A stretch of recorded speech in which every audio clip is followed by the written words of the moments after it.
This week's episode is brought to you by Blue Harvest Vintage. Are you a collector? Blue Harvest love to help you find that missing piece you need to complete your collection. They have extensive stock of vintage Star Wars vehicles and mint-on-card action figures, as well as new The Force Awakens and Black Series items. Blue Harvest have Funko Pops, Lego, Dinky, Corgi, Matchbox and more. Everything a collector could possibly need. If they don't stock it, then let them know, and their knowledgeable staff will be only too pleased to help. Reach out to Blue Harvest on Twitter at Blue Harvest UK, Facebook, Blue Harvest Vintage Collectibles, a website, blueharvestvintage.co.uk, or email at blueharvesttoys@gmail.com. Talk Star Wars is a proud member of the Star Wars Commonwealth Podcast Network. Follow at SW Commonwealth on Twitter and take your first steps into a larger world. This is Talk Star Wars, the official podcast at talkstarwars.co.uk.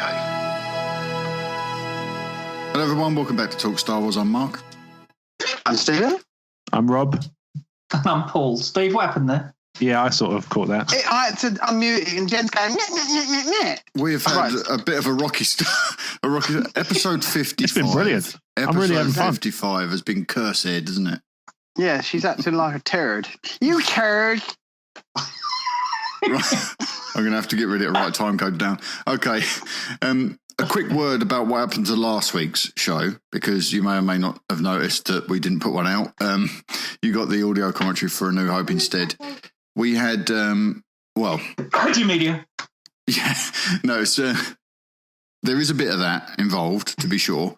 But unfortunately, I'm really embarrassed because our network is largely made up of Canadian individuals. Oh. And they seem to survive. If they get a 6-foot snow and ice storm overnight, they just kind of change their tyres, say sorry, and go about their day. I got a 2-inch light powdering of snow on Thursday and everything ended, including my internet. So you guys, you dutifully turned up ready to rock and roll, and unfortunately it just weren't happening. So you and your 2 inches. I'm going to figure out a way. I'm going to figure out a way to do recordings on my end for Skype so that we can have some sort of backup plan in future. Yeah, because I could probably have Skyped in from my phone. Oh no, I didn't say anything about you joining. Oh no, cheers. That would have been TSW takeover. Yeah, you're irrelevant, Mark. Yeah, I would have been ejected. No, if you couldn't make it on, that's we need a plan B. Well, last week was a write-off, and I ended up having to get some work done on the phone line. 2 inches of powdery snow, and my phone line just fell to pieces. It's mental, isn't it? It's ridiculous. So anyway, apologies. You should go to Virgin, get it underground then. I can't. It's not available in the area, Steve. Oops. Yeah, I know. I've got the same problem. I can't have it because we're in a block of flats. We can't have Virgin at all. It's not even an option. No, it's ridiculous, really. I can't have it because they don't even do this county. No.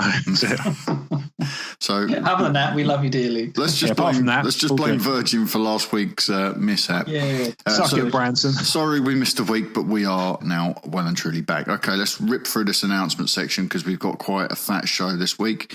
So a quick reminder that Blue Harvest Vintage are offering a 10% discount on all orders from them when you tell them that we sent you. So head to facebook.com/Blue Harvest Vintage Collectibles or follow at Blue Harvest UK on Twitter. Tell them we sent you and they will take care of you. Otherwise, they won't. They're just really aggressive and thoughtless. I had to tell them Talk Star Wars sent me. Yeah, yeah. And they know you. They know you're Palpatino. Yeah. I even wrote in Palpatino voice. They are good people down there. I've been talking to Mark today. Good people. Joking aside, they're awesome. Very supportive of us.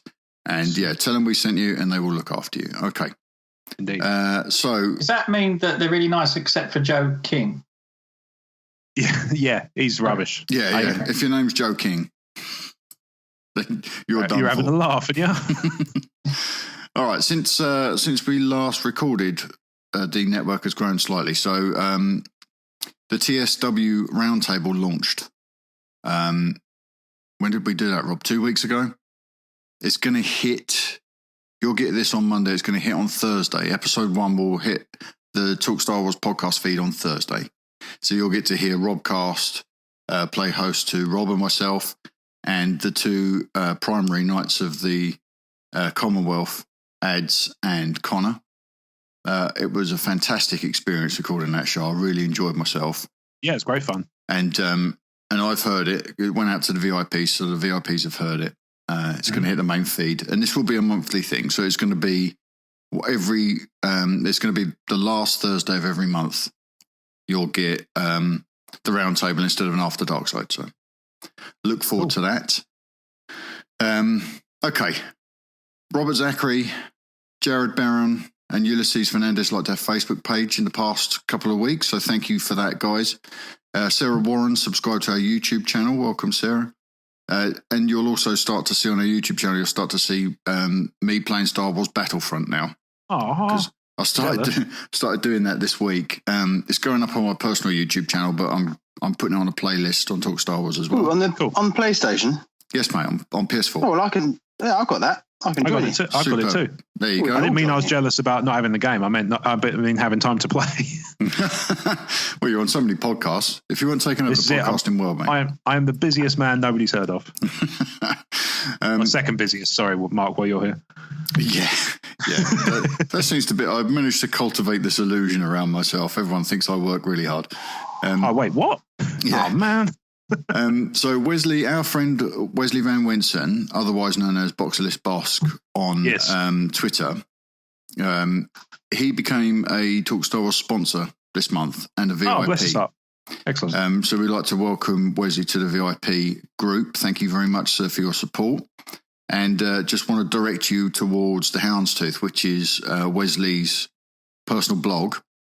He's doing great stuff over there. I saw him referenced on MakingStarWars.net this week.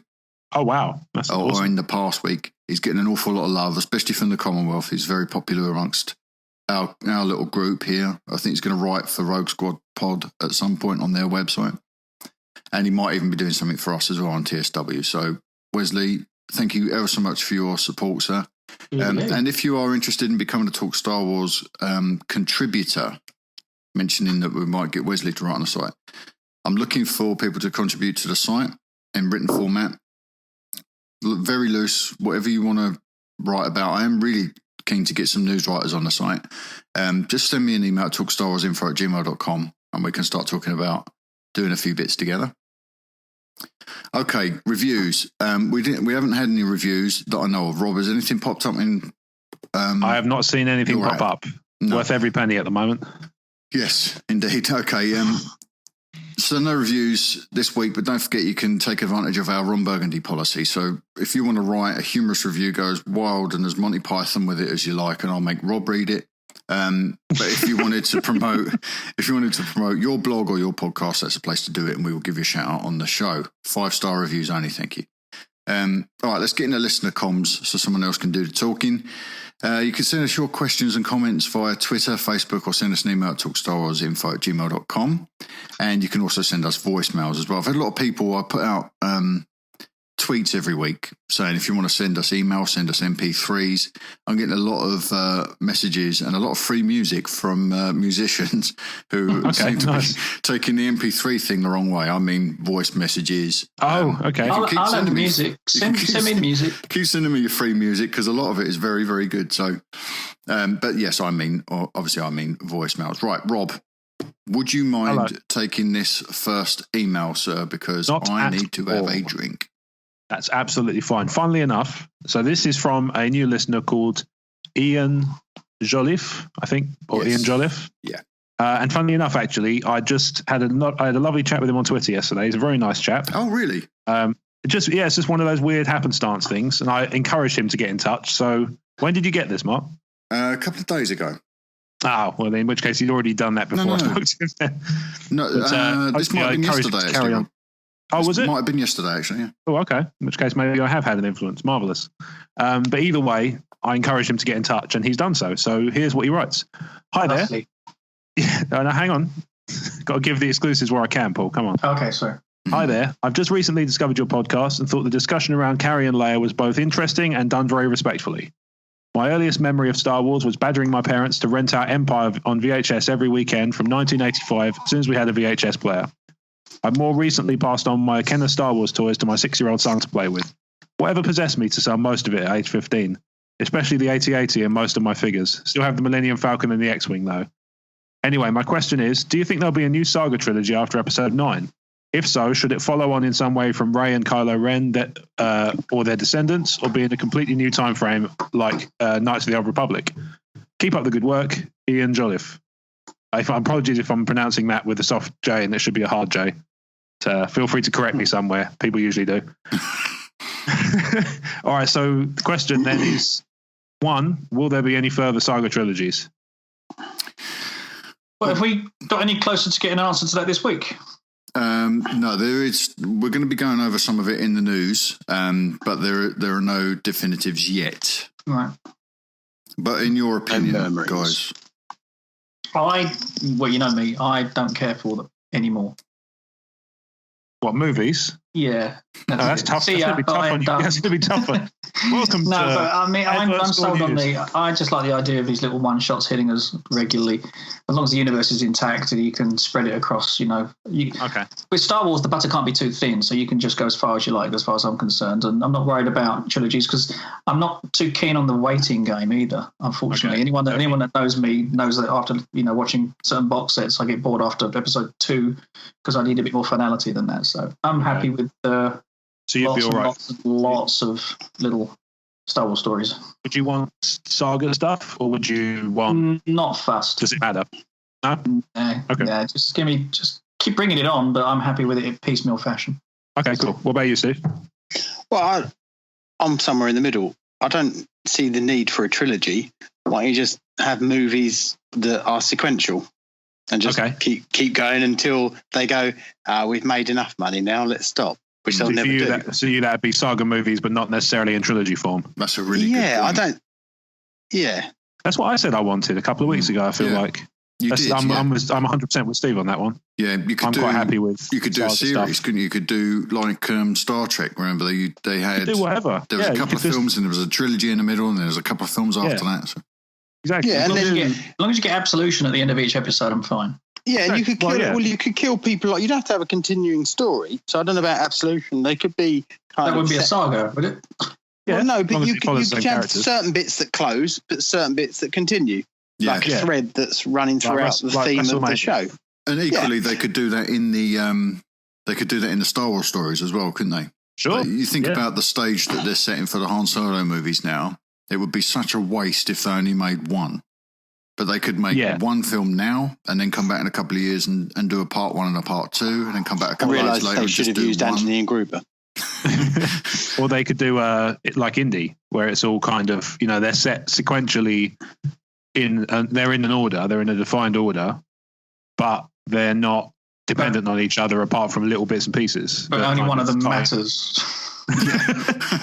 Yeah, let's hope they don't follow too close. Yeah, because otherwise we're going to lose. I'd like to see it sort of film. And if somebody happens to die, then you don't have to go, right, that's the end of that saga now. You don't have to wait 30 years in the fiction timeline. You can just jump straight back in and there's some new character that's introduced. And, it's something like, I don't like the idea of a trilogy. Really, the trilogy only came out because he stopped making those films. There's no reason why he couldn't have continued after Return of the Jedi. It just happened to be 3 and they called it a trilogy. Because really, A New Hope was it. He had 9 in his head originally, didn't he? In 3 trilogies. Yeah. He's gone backwards only and after forwards he on made that. A New Hope. Yeah. A New Hope was supposed to be it, wasn't it? It was self-contained in the sense that it could have been, and that would have been fine. I guess he was tested in water. He's retconned the origin of this stuff so many times. Yeah, true. I think it started off as like an experimental, almost like an art project. I'm just going to make this film and I'm going to pretend it's the 4th part of something you'll never see. You'll never see the start. You'll never see the end. And I realised he did that a year into the release, but that was kind of, I think, the way he was playing it out. Trilogy seemed to me, the prequel trilogy seemed to me to be something he decided to do when the tech had caught up with his imagination. I've heard him say that. Yeah, that sounds right. That's what I've reasonable, heard. Really. Yeah. Yeah, the prequels he didn't think they could be done, so he started it on the one that he thought he could do. Yeah, and he waited until the tech was there to do how he wanted. And I learned really, something about. Sorry, go on, Rob. No, go on, mate. Finish your thing off. Mine's an aside related. But I was going to say, the saga, it doesn't matter how many increments there are in a section, does it? It doesn't matter about 3 or a trilogy. The saga's always been there. It's about good and bad, light and dark, Jedi and Sith, or whatever you want to call it. And that is the saga. Mm-hmm. So I don't see why you need to call the trilogies a saga trilogy. You know, it's kind of, it is what it is. Like a Star Wars movie, if they never said there's going to be 3 and just said we'll make them till TVs are non-existent. And you're going to like it. Yeah. Yeah? What's your point? Well, I think we'll send Mickey round. I think they announced a sequel trilogy just to for the appeal of it. I think if they'd have come back and said, look, we're going to make one more movie with the original cast, people say, oh, 1, that's not enough. You know, the same with 2. Yeah. Well. But the trilogy, it meets with the structure of the previous films, each trilogy having 3 acts, and it kind of it just is the DNA. And if they don't do any more after this, I can fully understand it. Yeah. Well, why would? But they're a business. They're not going to go, right, we've made a couple of billion now. We'll leave it now. They've got tens of thousands of employees to pay. Of course, yeah. They've got. But they're going to carry on making movies. It's just a question of whether or not they need to make saga movies, you know. But I'm with you, Steve. I think don't necessarily do trilogies. Yeah. I mean, they might be doing the trilogy because it's a generation thing. Yeah, they're reeling in a new generation of people every time, and it has pretty much been, you know, with the exception of the gap between the first trilogy and the second trilogy. Yeah, there was a too large gap then, but now it's kind of, you know, it's everyone talks about it when they were young. It was, you know, when I talk to young people now, it was episode 1, 2, and 3, and that's what got them into Star Wars. Yeah, and for this generation, it's going to be 7, 8, and 9. And then it will be 10, 11, 12 for the next generation. Yeah, absolutely. So, I don't know. What about you, Mark? I don't think we heard your point of view. Well, I don't... I'm easy, to be honest. And I didn't ever think that I would be. I always thought when they first mentioned this, just a couple of months ago, that there may not be any further saga entries. I thought, no, that's not right. But the... Now, I think after seeing Rogue One and seeing how successful they can be with something that's outside of what we know and still have it feel like Star Wars and work, I'll be fine with it. I think if they, and, you know, when we spoke to Anthony Bresnikan as well, he kind of had a couple of ideas, you know, that the second part of Ian's question is, should it focus on Rey and Kylo? Well, yeah, you could do that. You could have your standalone movies, just like Anthony said, you know?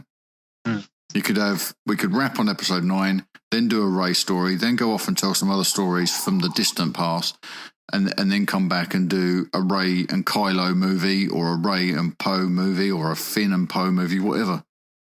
And just keep telling, like Steve said, sequential storytelling, no longer locked into a particular structure.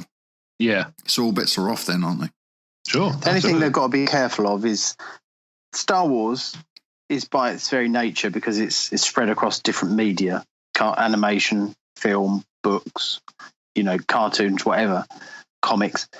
It's holding on by a thread, if you know what I mean. It's tied together very cleverly, but the whole thing could easily fragment.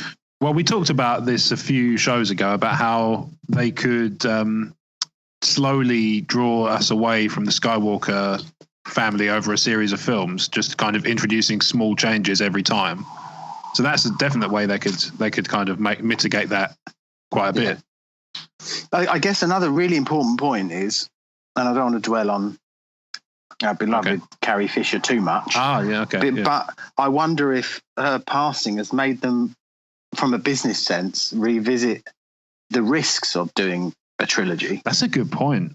Cynical as I know, as like you say, as wrong as it feels to talk about it in a way, I think you're probably onto something there. That's probably why they're having meetings. You know, look, these you know, these sort of the characters can endure, but these actors aren't always going to be around in the way we want them forever. And we're not even talking the older actors. I mean, look at Anton Yelchin. God, one of my favourite actors. I love that kid, and crushed by a stupid car. You know, it's crazy what can happen.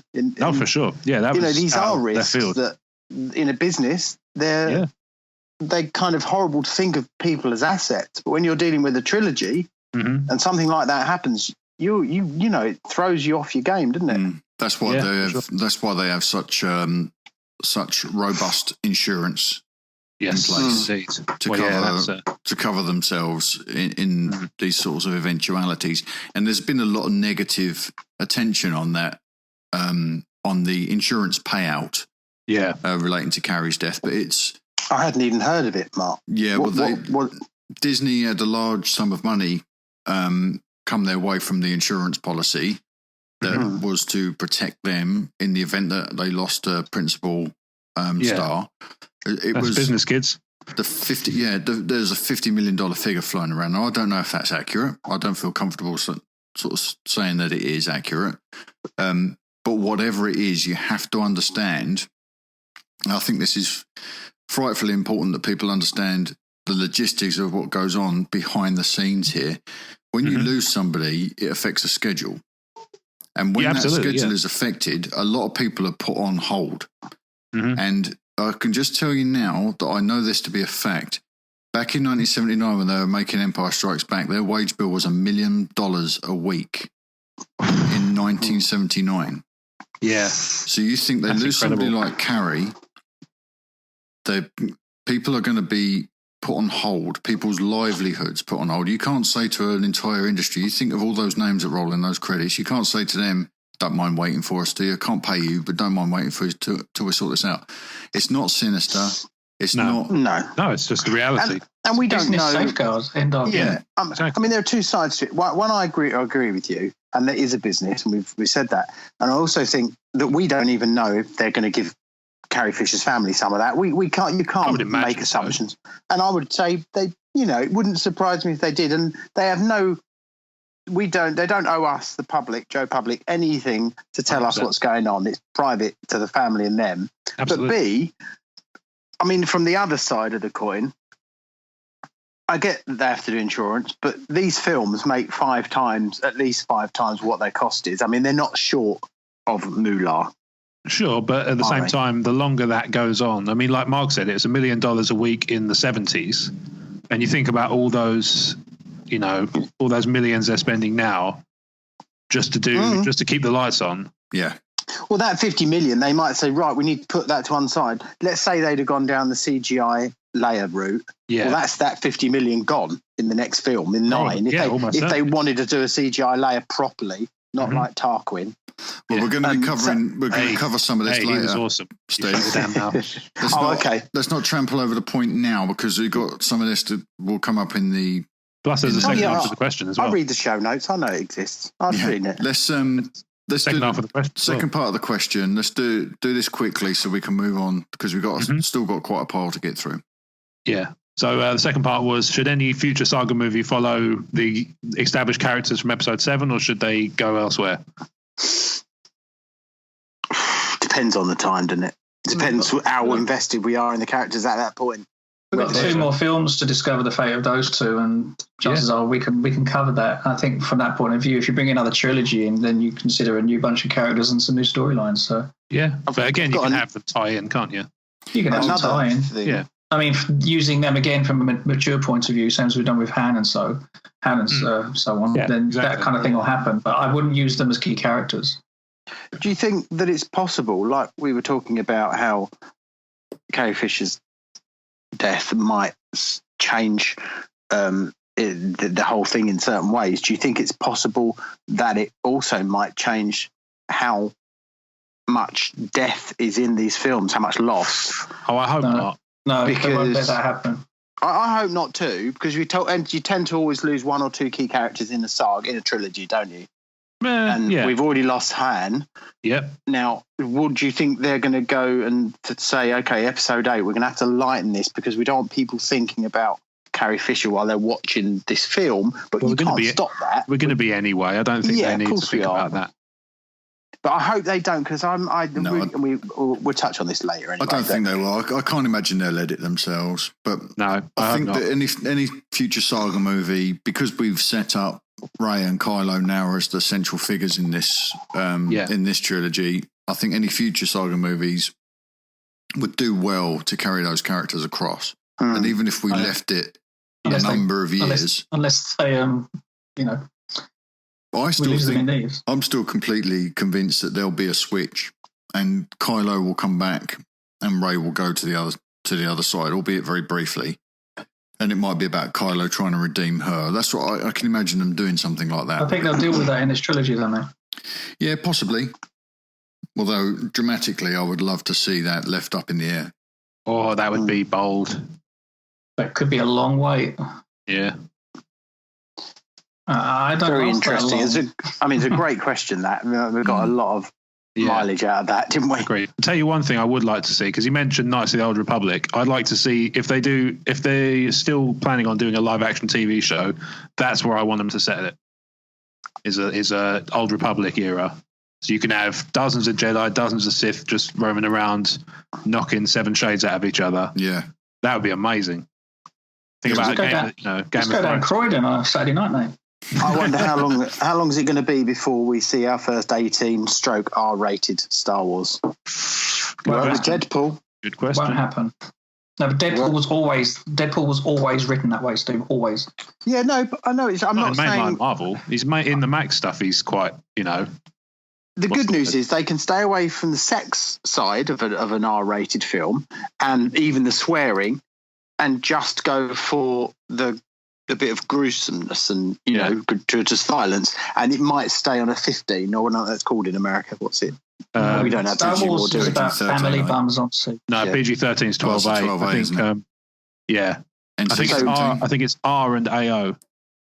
It's no accident these films are released at Christmas. They're the whole family going to the movies together. They're experiencing the entire galaxy together. It's bums on seats. It won't happen. I hope that doesn't happen. There's too much of it. I've been watching Luke Cage this week, and there's just the language in it and the violence in it is deplorable. I haven't enjoyed it at all. Well, I stopped watching Walking Dead because and people are going to listen to this and think, either what a wuss or like you never liked Walking Dead. I watched the first episode of the latest series. I thought, no, I don't want to watch this anymore. No, because it's become cruel and humiliating. It's all like how more. Yeah, how much worse can we make it? Shock factor. Yeah, and it just really, I haven't watched it since. Jen's watching it, but I can't watch it. It's probably fine now. Putting a shovel through a zombie's head in episode 1, season 1 wasn't shocking already. No, that's fine. You can do what you like to a zombie. Yeah. Oh, yeah. That's a bit That's totally my point. Right, that's the irony of what you just said. So racist. Apologies. No, I don't care about the zombies. They're already dead. I don't. It's not. It was never supposed to be about humans. It was supposed to be about bashing the crap out of zombies. And that's true. To be fair, that is the Walking Dead's never been about the zombies. No, it's always been about the characters interacting around the zombies. Yeah, exactly. Yeah. Anyway, we can do the Walking Dead and an After Dark side at some point, can't we? Perhaps that'll be good fodder at some point.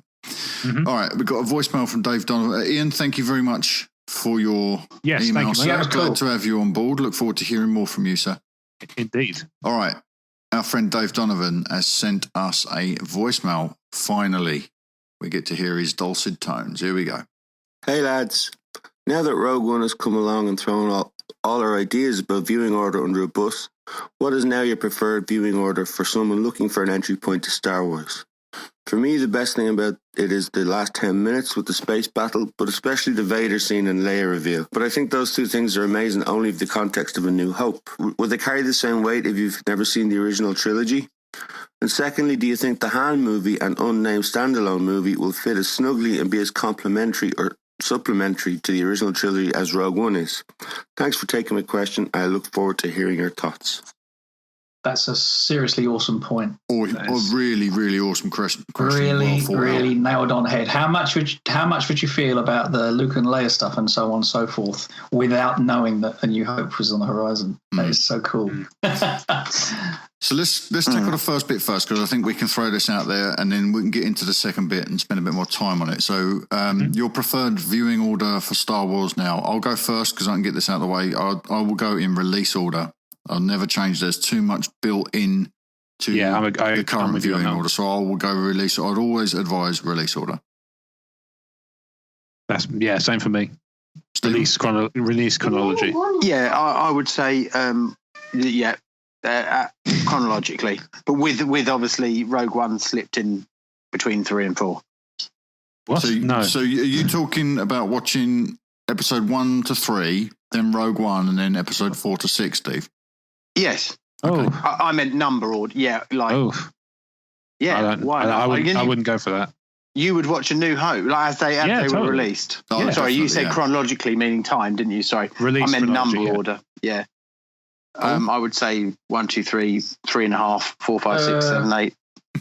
For me, 7, 2, 4, 1, 6, 3, Rogue One, and then 3. Captain Contrarian. That's very, very specific, Paul. We need to get a spreadsheet so that we can communicate your plan. Yeah. I do need to revisit the order anyway. Pretty much as is, to be honest. Pretty much as is. In release, I'm just wondering now what might be interesting though. Would you bolt A Force Awakens on the end of Jedi before you went back to Episode 1? Yeah. You would. I see what you mean. So you're not talking release order necessarily. No, I misunderstood what you meant. No, I'd still stick with release order. You would? Okay. Yeah. Okay. Yeah. No, I would. But that's going to be very confusing for someone who doesn't know it for the first time. Not that there is a person like that, but yeah, somebody who's never seen Star Wars before. That person doesn't exist right now. No. I would imagine it's very difficult for someone to stay insulated from all that stuff. But Paul, that's really compelling. Whether or not you'd go from Jedi into The Force Awakens, I would definitely stick the prequels in there because there's a lot of stuff about Anakin's origin that ties into Rey's origin. That's true. And I think Rey benefits from that. If you were to watch Harry Potter and you'd never seen Harry Potter before, you wouldn't start at number 4, would you? It wasn't filmed that though, was it? No, but even if it was, you'd still go for number 1. That's not saying even if cats did have dogs' heads. Well, no, you'd want to know what happened before and then in time order. I do kind of know where you're coming from. I mean, my order actually would be Rogue One, 4, 5, 6, 1, 2, 3. I mean, if you want to watch it for enjoyment, watch it that way. Like, I know what you mean. Yeah. Do we have to include 1, 2, and 3? Well, yeah. Yeah, I know. You know what Paul's saying. Can't we just write them off? No. Can't I tell everyone not to watch those? No. Because they're jark. You can tell. You're welcome to try. But they reserve the right to ignore you or seek a second opinion via me on Twitter. Well, anyone who hasn't watched Star Wars, we're talking about a next evolution of humanity here after we die out because Donald Trump takes over tomorrow. That's the spirit. So many curveballs. Can you imagine? That's a good film in the making. Someone digs up in a desert that one of the iterations of Star Wars. Let's hope it's the one where feels like a rat hole. He doesn't shoot first. Another note. I don't even know what's going on now. On another note, he finds a Blu-ray player, chucks him in there. It's like, oh my god, there was a whole nother species of humanity. And I see what you mean. If they view Star Wars as historical documents, like in Galaxy Quest.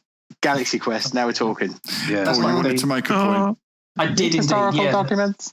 Yeah, Steve. Hello. I love you, but shut up for a minute. Relation to the Han Solo movie, I'm kind of hoping that as the movie goes on, it's actually going to span. I don't know how much time we're spending with young Han Solo. We don't know that yet, do we? No. I would say you probably got about 6 years of narrative time. So I want to hear what's been going on in the actual Star Wars universe. Chop in at intervals. Do you know what I mean? Mm-hmm. So I don't want it to bridge perfectly with our current set of movies at all, even though Rogue One did and so on and so forth. I want to hear, have you heard this has happened? Or there'll be a scene where they interject with something for some reason. That kind of thing will do me. Okay. So as long as it can happily run parallel, but I only want incidentals to appear in the movie. I don't want it to wedge itself into the current. I think that's I think that's an excellent point because then each of these little films will be like a part of a mosaic. And when you step back from them, you'll be able to get a bit like reading the comic books. So you'll get a little snapshot of what's going on there, and then when you step back, there's a bigger image. Reading stuff. That's why I don't do the crawls. Yeah, no, it's fantastic. I like that idea that it needs to be focused on Han and everybody in that movie. It doesn't need to be focused on the stuff that's tight to the Skywalker saga. And like we said previously, a couple of episodes ago, Rogue One was half a step away from the Star Wars, from the Skywalker saga. Rogue One might be Han Solo might be a full step away. And whatever comes next might be a dramatic step away, as we've been educated in how to do that and how to accept Star Wars films that form in that way. So I think part of Dave's question was, will Han Solo and whatever comes next feel complementary or supplementary to what exists now? I think they have to complement it because we're playing in the same sandbox. But they, in a way, it's a bit of a cheat, but they can also be supplemental material. Yeah. So when you do step back, you start to see a much larger picture. I think Disney will want be... the whole thing to become this enormous peer-to-peer network of movies, almost. Yeah. Disney must be sitting back now and going, oh my God, that bookend thing we did with Rogue One where we tied it in worked so well and people loved it. Even if they hadn't seen A New Hope, they still loved it.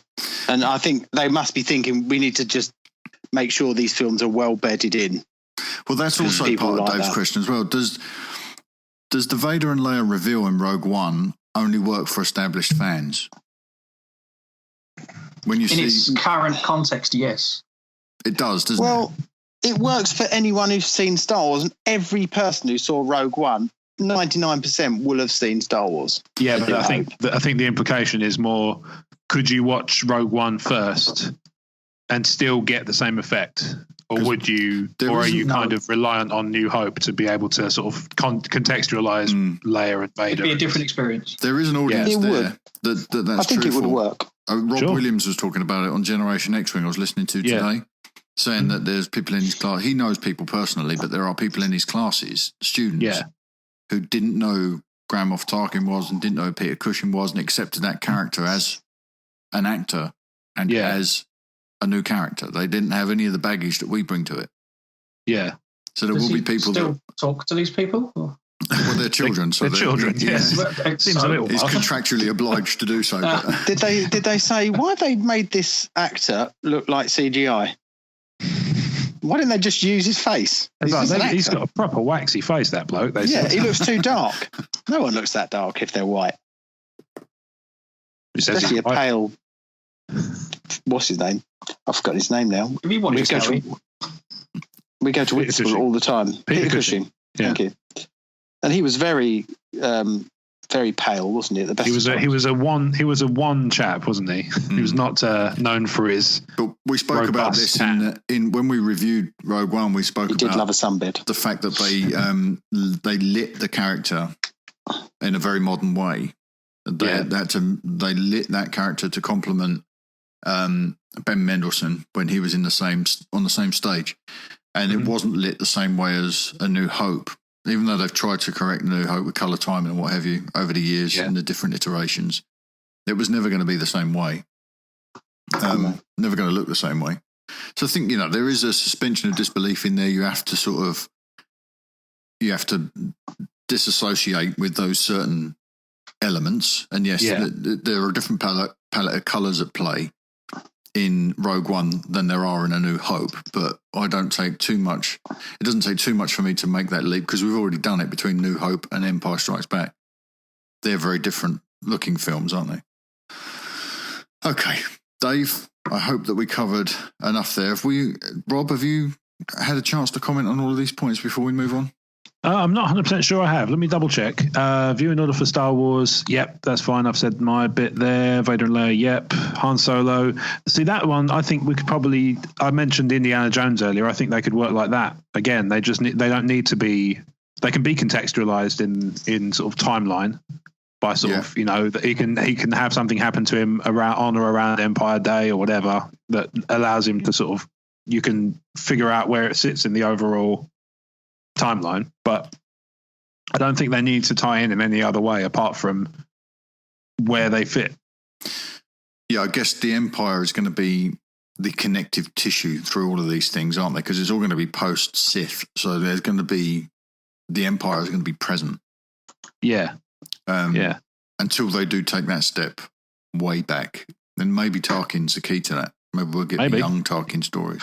Oh yeah. But then I suppose they could recast if it's a much younger one. Yeah, and we all know if they wanted to. Okay, let's move on. We got a question from Randomitable. One of you fine gents like to take that? Sorry, Mark, how are you pronouncing that? Randomitable. That's correct. Suck it, Carl. He got it right on this week's show. No, he didn't. Didn't he? I thought he didn't. He was saying random. He was saying randomitable, and I was rinsing him for it on Twitter. I said he said it. I said he said it in his voicemail. He said it. He even pronounced it exactly as I've been doing. I did this months ago. Maybe it's an Apple product. It's a random iTable. Oh, there you go. Now see that it won't work. It's probably got a bad leg or wobbly leg. It's got no legs. Revolutionary. Yeah.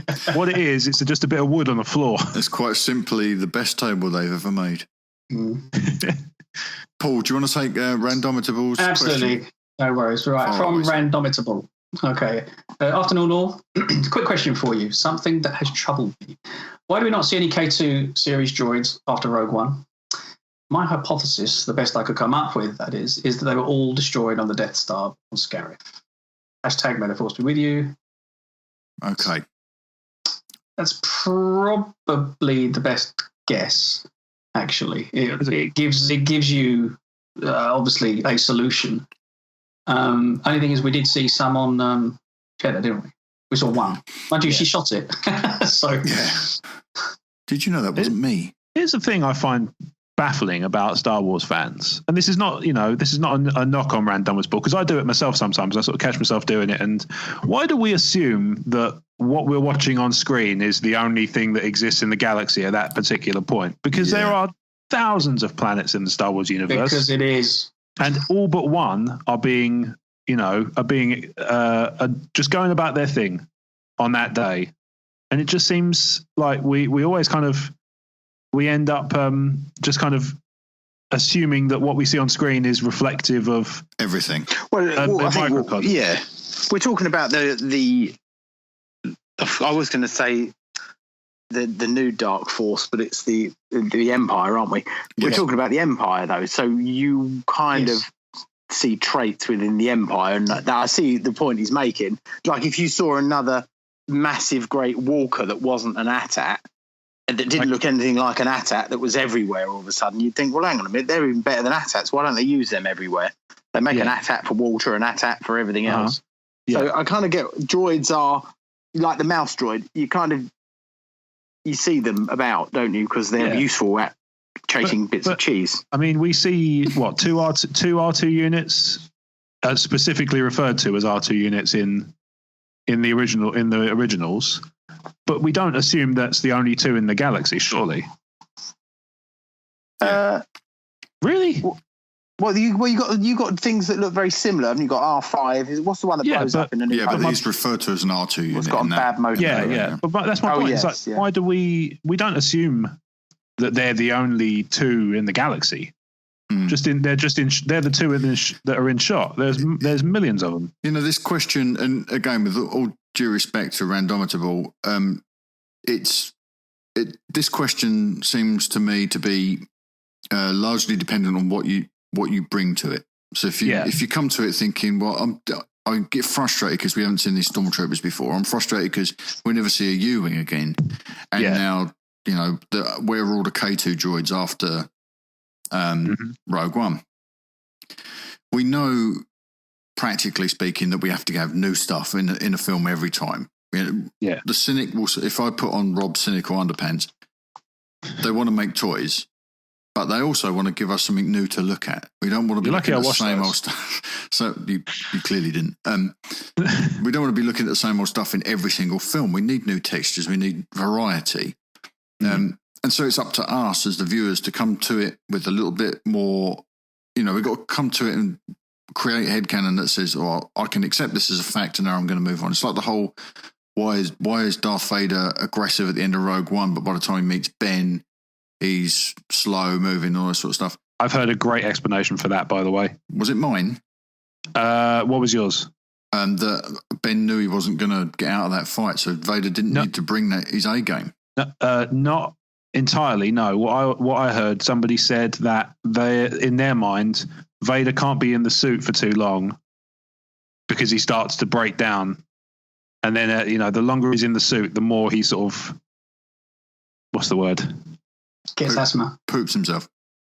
Kind of, yeah. I mean, the more he's in the suit, the more broken down he becomes over time. Which is why it's more simple than that, though. How do you mean? It's that he was at the end of Rogue One. I mean, we did discuss this in the previous episode, but at the end of Rogue One, he had to get through that wall of rebel troops to get onto that ship. So he had a lot to do, and he had a short time to do it in, and he was really angry about it. By the time he meets Ben, he knows Ben's not going anywhere. Ben knows he's not getting off of that thing, so he doesn't have to bring his A game. No, that's possible. Yeah, I say that's also a perfectly reasonable explanation. I really liked the idea that the longer he's in the suit, the less effective he becomes because the suit's not designed to sustain him, constantly. He needs to it's got to be powered somehow. So it has to be, to put it crudely, it has to be charged up. Yeah. All these things have to be topped up, all the things that keep him alive. So the longer he's in there, the less effective those systems become and the more he starts to slow down. I really liked that explanation.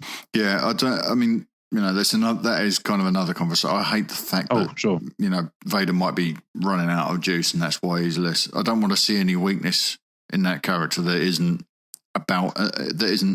related directly to his character. But I see, yeah. With the K2 thing, I think, we see them. Look at the context they're delivered to us in Rogue One. They're on Imperial occupied Jeddah, and then they're on Imperial occupied Scarif. Yeah, we haven't really been to any other Imperial occupied planets in Star Wars. That's my point. Yeah, we don't see just because we don't see them on screen doesn't mean they're in the galaxy. They're not in the galaxy. They're enforcer droids. The closest we get is when there's when Tatooine is kind of turned into almost a police state when the Empire know that Tatooine is significant at the start of A New Hope, and they put a small squad of troops there. Yeah. Like prefects, if you like, but they didn't occupy Tatooine. No. Jeddah's occupied. So it's got enforcer droids, walkers. There's a probot floating around. There's a Star Destroyer hanging overhead. There's tanks in the streets. That was stacked, Jeddah. Yeah. And we haven't seen that before in Star Wars. That's why we didn't see K2, because they didn't need to bring that level of investment. Force. Yeah. Yeah. To me, that's I'll go with that. As simple as that.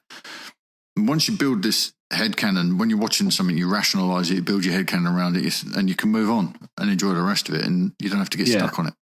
I think I understand the question. It's the same with, why does some of the tech in the prequels look better than than the original trilogy? Bearing in mind it happens earlier. Mm-hmm.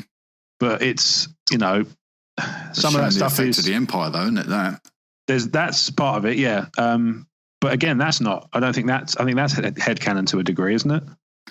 I guess, but Lucas always said that the Old Republic was kind of the time when you had this opulence, everyone was wealthy. You had your problems in the Outer Rim, but in the core systems, everybody had these gleaming, shiny things. Everyone had a droid wandering around, even 3PO was shiny gold at that point.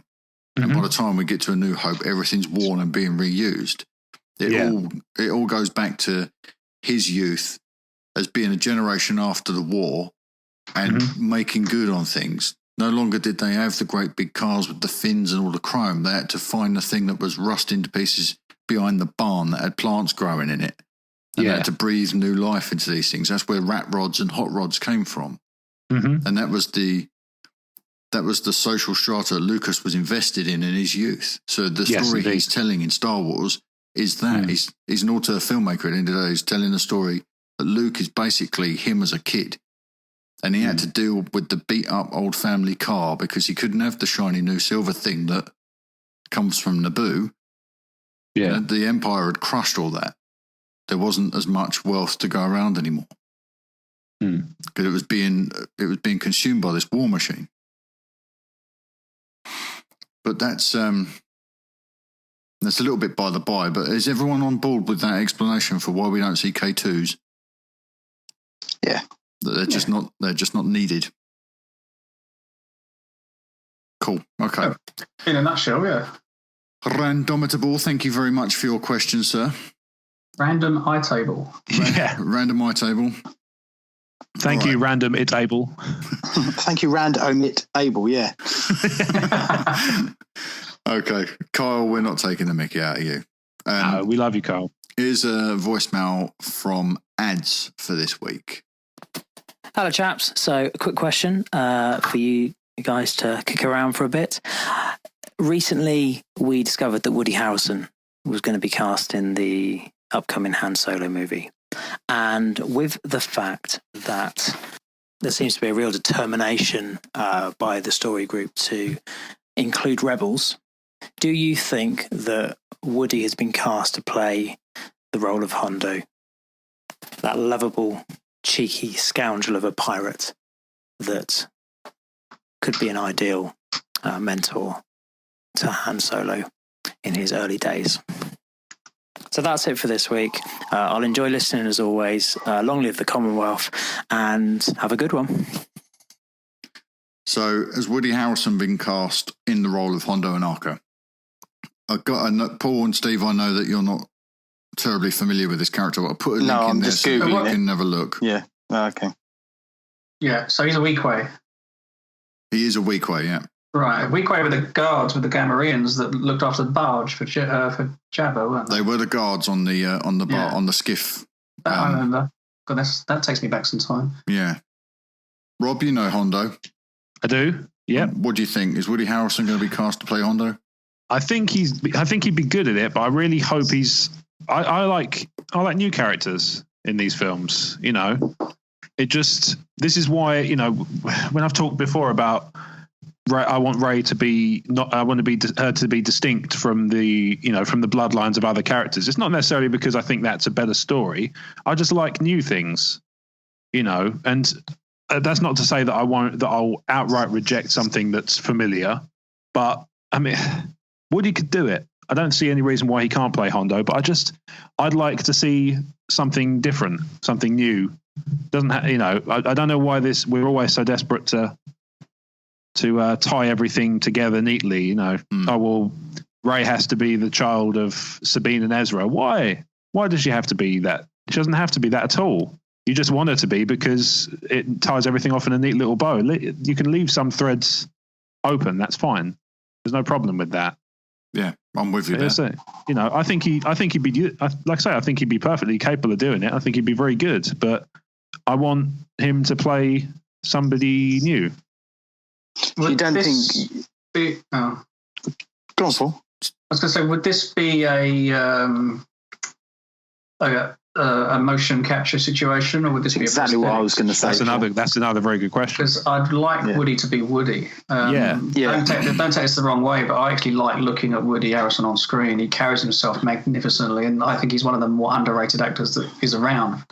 But I've said that many, many times. I think it was always a contention of mine. He was never in a Chris Nolan movie, sort of thing. I think Woody Harrelson is magnificent, and I'd like to see him be him rather than portray any kind of somebody existing. Yeah.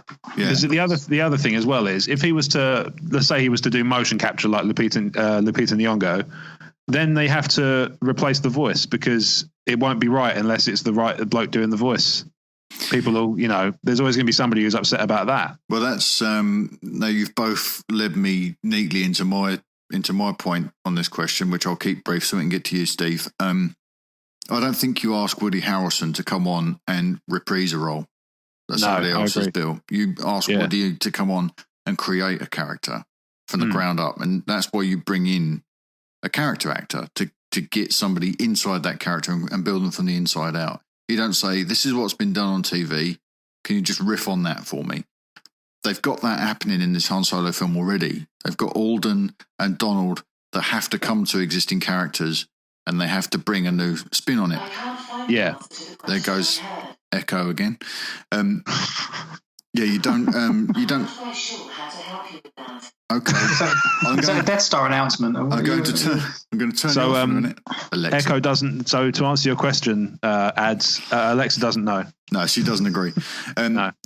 Yeah, you don't bring Woody Harrelson on board to play a character that's already existing. You bring him on board to create a character. Otherwise, you could have chosen from a bigger pool of actors. And the other thing is, practically, you don't bring Woody Harrelson to a film and then plaster him in makeup. That's not practical. No, exactly. It's not practical to have a principal buried deep under makeup. Like Gary Oldman in Hannibal. It's a waste. It's a waste. But what's incredible about Gary Oldman is I had no idea that was him. He's just that good. Oh, I did enormously, and I sunk into my chair when he appeared in the film. Oh, you knew he was? Did you know he was in there going in then? Mm-hmm. Okay, so I didn't know that when I saw it. Is this I'm in Mason love with Verger? Gary Oldman. So, Yeah, and I was like, what the? What the weak way? What the weak way? Steve, have you had a chance to look at it? Now we've all interrupted you, Steve. I have. I was going to say exactly the same thing as Paul. I think like Two Dicks did with K2. It would be a shame if we don't see him. Yeah. So I'm exactly what Paul said, really. What he said. We agreed. Yeah. We did, but I want to see worry. Woody play a CGI character. No. Oh, hang on. About Woody Harrelson or Woody from Toy Story? Woody from Toy Story. He's going to play Woody Harrelson. Who's going to play a guy. Right. He's weirdly going to play Tim Allen playing himself. With a snake in his boot. Star Wars Inception. Okay. I don't know what this is. I think that's a pretty solid. Answer for you, Ads. No, I wouldn't mind seeing Hondo in this movie. I think that would be fantastic. But you don't need Woody Harrelson to do it. And if you did do Hondo and Echo, I think it should be prosthetics. So he would only really be a supporting character, in my opinion. Okay. Yeah. Steve, you haven't read tonight, have you? No. Do you want to do this email from, I believe this is Dave Donovan, but it came through on his Wooden Ideas email account. Okay, it's from Wooden Ideas. I did not know this. It explains a lot. The giant map R2 is carrying isn't a map of the entire galaxy. It's actually a map of all the Jedi temples around the galaxy. And the section BB-8 is a lost unknown part of space. And the first Jedi temple is there, but was never part of any archive. Luke found it himself. So that means it's effectively a map of everywhere Luke has been, and he took the BB-8 section out and transmitted it to Lor Santeca. If you look at The Force Awakens again in this light, it does actually seem... LST? What's LST? Lor Santeca. Lor Santeca. Lor Santeca. Oh, sorry, you've acronym that. I'm thinking of a film. I'm desperately trying to think of the film. If you look at Force Awakens again in this light, it does actually seem that Lor Santeca has just recently come into possession of the map. And while that doesn't explain how the First Order know me to come to get him, is that bad writing or is it just me? No, I think that's me. I didn't edit properly. Sorry. That's all right, mate. Maybe. I blame Steve. Yes, yeah. I was trying desperately. I'm thinking, going nuts here. Maybe they were hacking or spying on Resistance transmissions, and knew to follow whatever flights left the Resistance base. They do know where to aim when they decide to blow up the Resistance base, so it ties up. Makes lots of sense. In case R2 gets captured or destroyed or lost, he couldn't leave it complete in case the First Order finds either piece. Thoughts? Yeah, that's really interesting, isn't it? I like that. It's what I've been saying right from the start. I've been saying for a year that this was a map of Luke's pilgrimage. Yeah, but why does it look like a galaxy? Is it still laid over a galaxy? Yeah. Yeah. But it wouldn't be the full. Again, like Dave said, it wouldn't be the full galaxy, but it would look like a galactic map because it's probably a few systems. Yeah, and that accounts for why there is so few in it, because galaxies obviously have hundreds of billions. Yeah, it's a few solar systems, or it's a few planetary kind of nebulae or whatever they're called. We've spoken about this before. Isn't it a shame? I know they can't explain everything, but to your really deep-rooted Star Wars people, it kind of was a bit cheap that it's a bit like the turning star galaxy in Empire, the end of Empire. Right. It's like you could never see a galaxy turning. They're hundreds of millions of light years across. Yeah. But it's kind of, it's really small. Why they made the galaxy look really small like that with a few hundred stars? So it's a shame that even in one sentence, it's not sort of. Where did he find this from? Does it mention that? this information. He didn't send that to me, but it's something that this is like we were saying earlier with the K2 thing.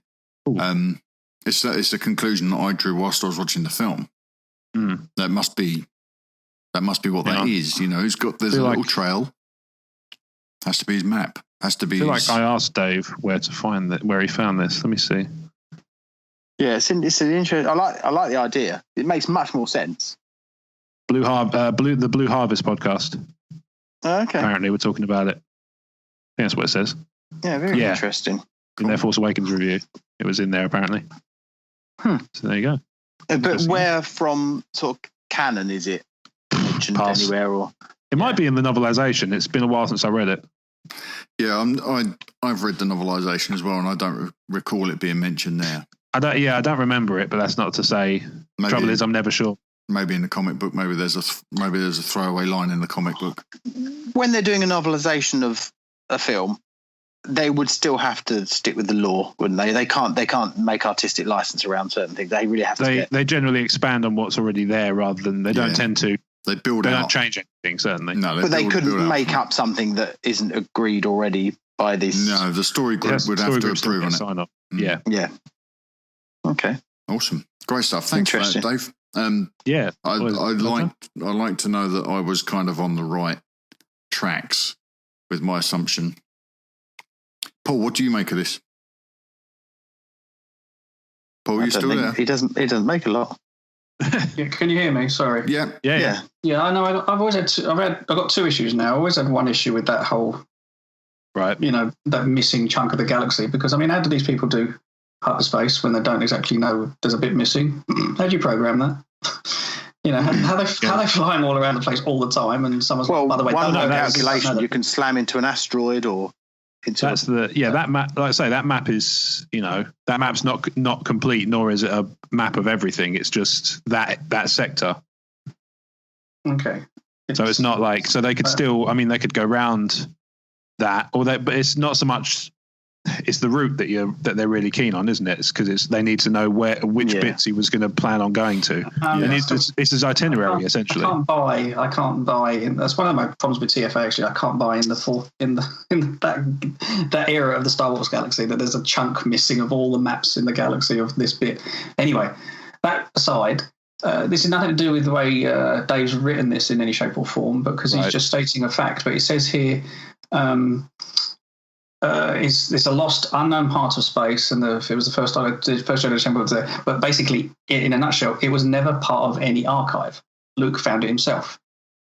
If it was never archived, how can you find something that wasn't archived? I think they're talking about the archives. Yeah, it says any. As in the Jedi archives. It says any. Anyway, I'm being really picky. Yeah, no. I never, ever liked the whole missing galaxy bit. Yeah, I'm with Paul. I hate when I first watched it. I thought. What? That's just ridiculous. There are still, but I think the unknown regions. They're still canon. Yeah, the point is with this, what Dave's question is indicating is that this is more of a map of Luke's pilgrimage and less about. Think of it as like a pinched-in version of a map of Kent, and then you've got a couple of points on there. You can't say, "Well, that my street's not on there, so it's not accurate." There are things there that flag. The route from A to B that flagged the temples that Luke went to. Now, Luke's finding temples in his search for the first Jedi temple, and his search for Arc-2. That's what he's mapping out on that. It's not like that's a hyperspace map that the Falcon would use to calculate its route from Tatooine to Alderaan, but it's an indication of where Luke has been. Yeah. So it's the itinerary, the red line that's missing, isn't it? That's what they don't know, because they could start flying randomly through that sector looking for any signs of life. But obviously, he's one starfighter on a single planet within that sector, on in one particular bit of what is presumably quite a large planet. So there's not a great chance of finding him, even if you get the right one. Exactly. Yeah. Okay. Still, I like the idea of what he's put. I think it's very much so. I mean, I'm looking at it now, and I can actually see, obviously, looking at the line and so on, it's really cool. But then I think to myself, that tiny little thing, our nearest star is X million light years away, and it's tiny. And I'm looking at this map, and there's probably thousands of stars missing in that gap. That's impossible. Well, you think our nearest star is only 6 light years away. Say again? Our nearest star is only 6 light years away. Okay, so you're travelling at the speed of light. Yeah, I know what you're takes saying. 6 years to get. We spoke. Star Wars doesn't do physics very well. We've always said this, haven't we?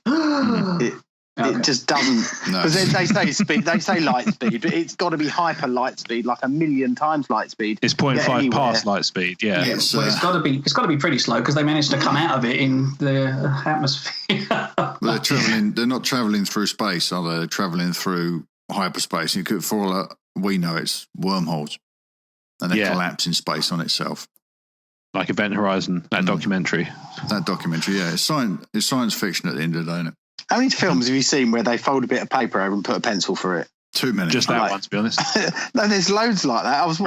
I read an article the other day. It's like 5 films where they do that, and it's like, you cheapskates.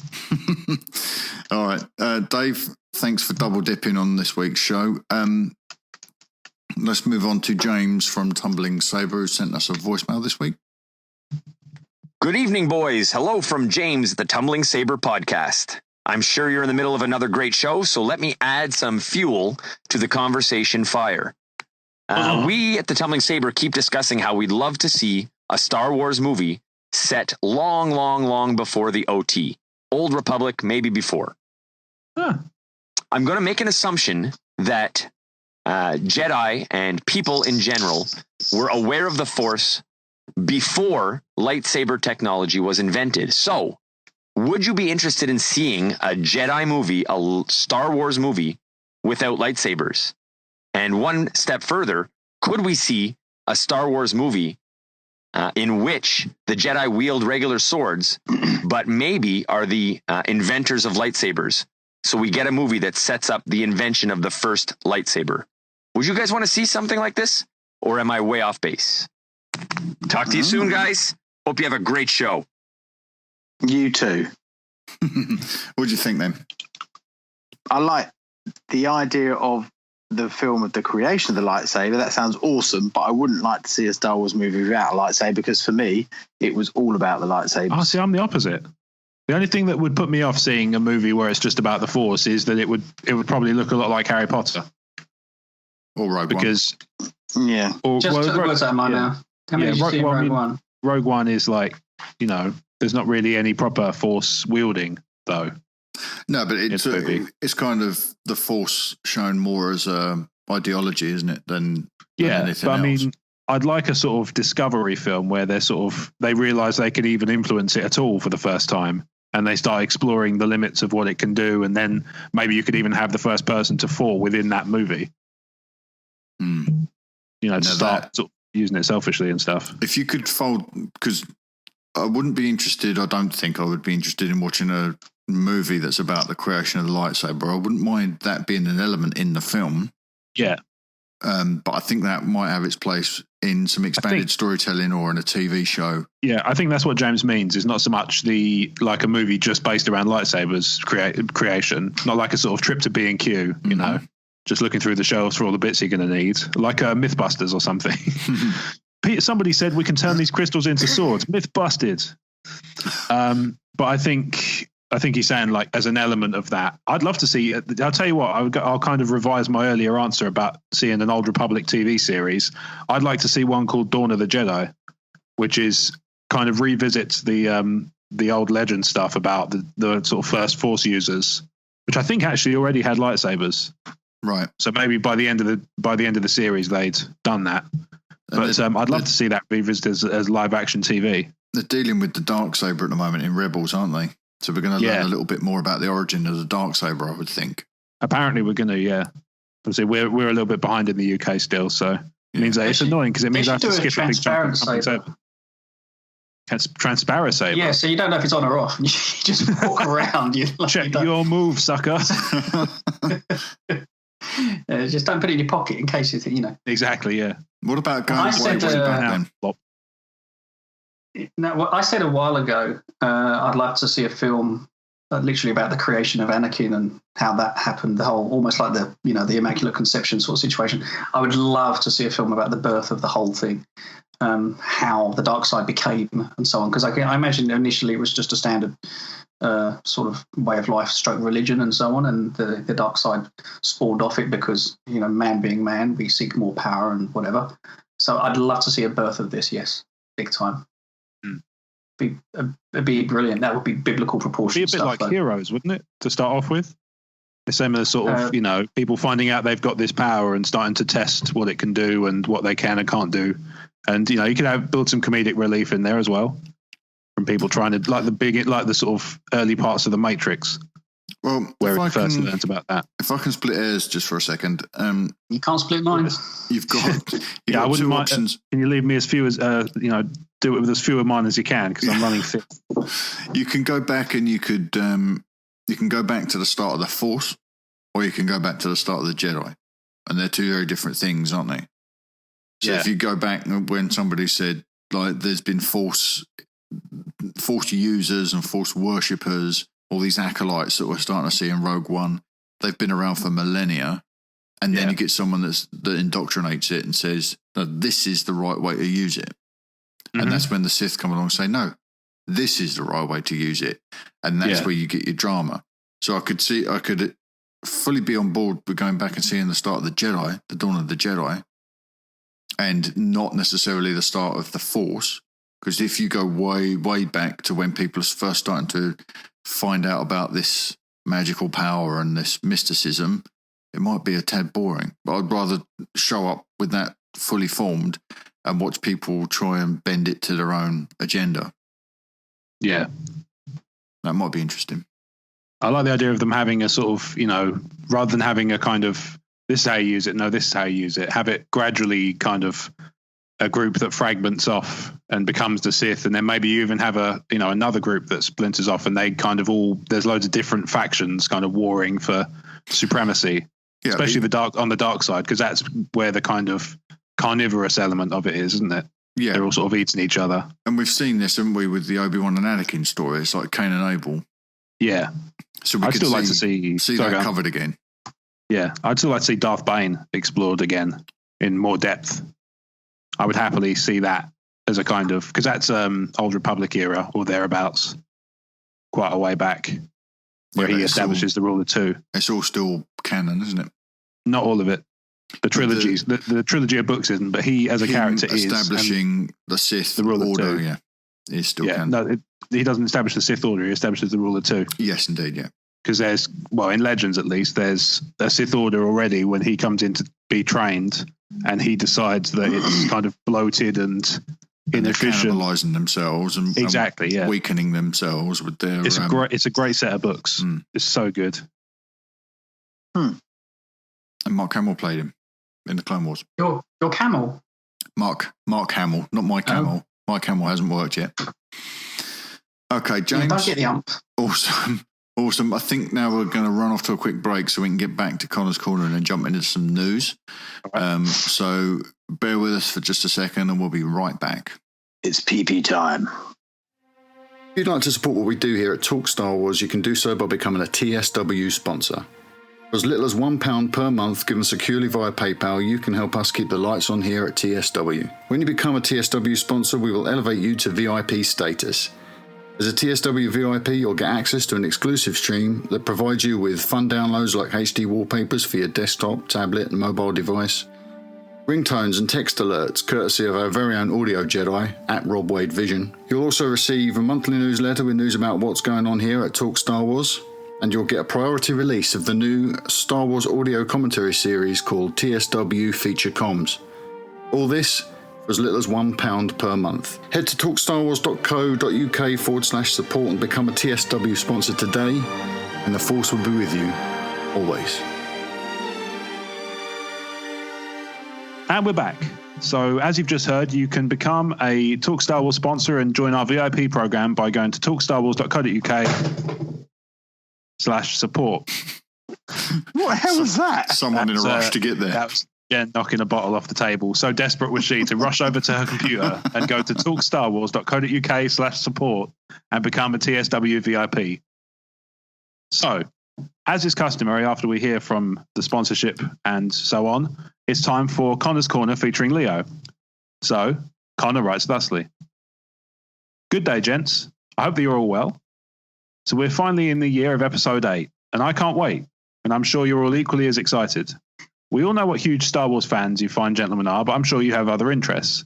Be it cinematic, TV, video games releasing this year, what are you looking forward to?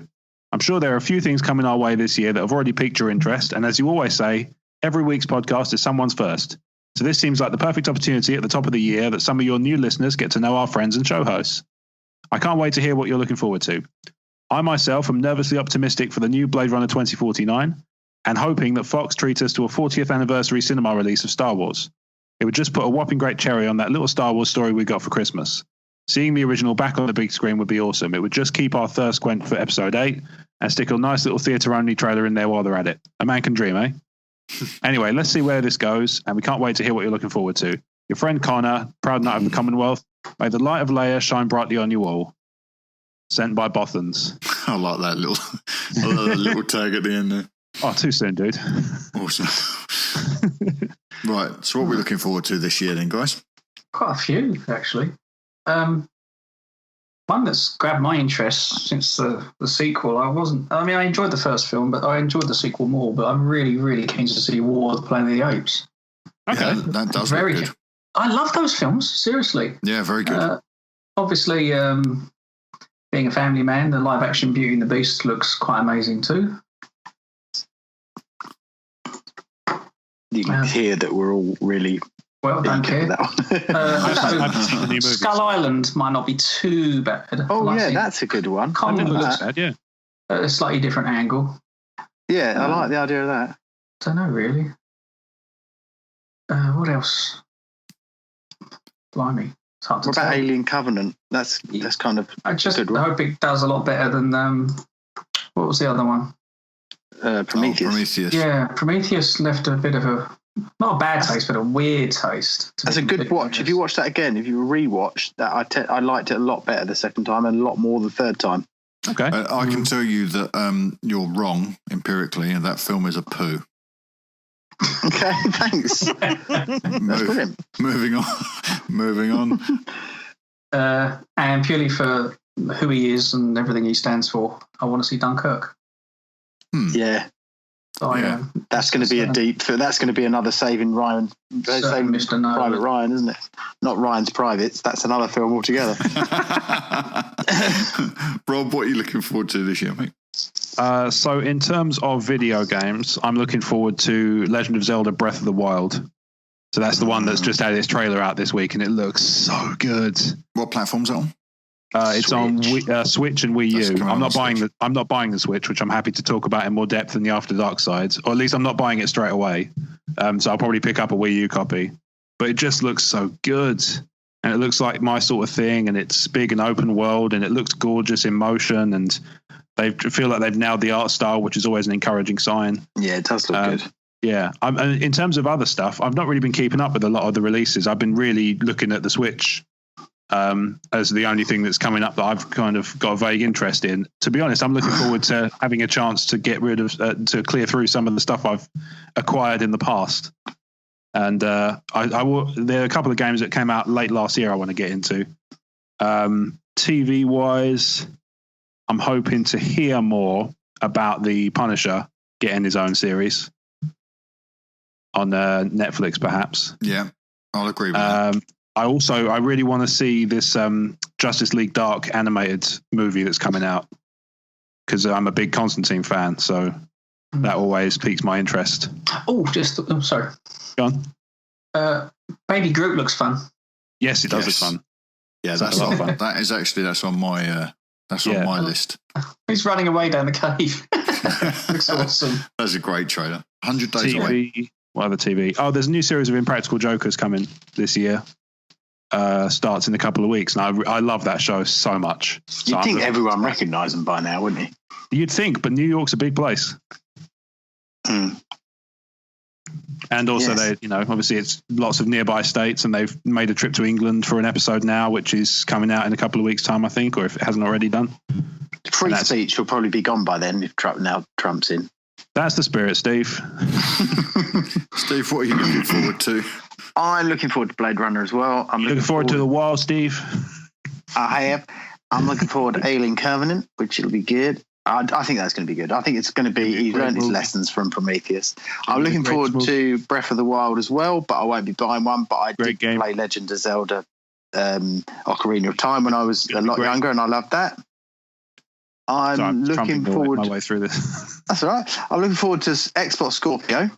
And I'm more looking forward to what that forces Sony to do. And I think they're going to mention their plans for PlayStation 5, which would be good, because otherwise everyone's just going to buy a Scorpio and PlayStation will reap what they have sown, which they should, because they brought out the Pro, which is a pile of dogs' boobies. And then finally, my biggest one of the year is Days Gone. That's going to be amazing. That's a zombie apocalypse game. They're not zombies. Oh, I know the one. Infected. Yeah. Is that the one with Sam Witwer? On a motorbike.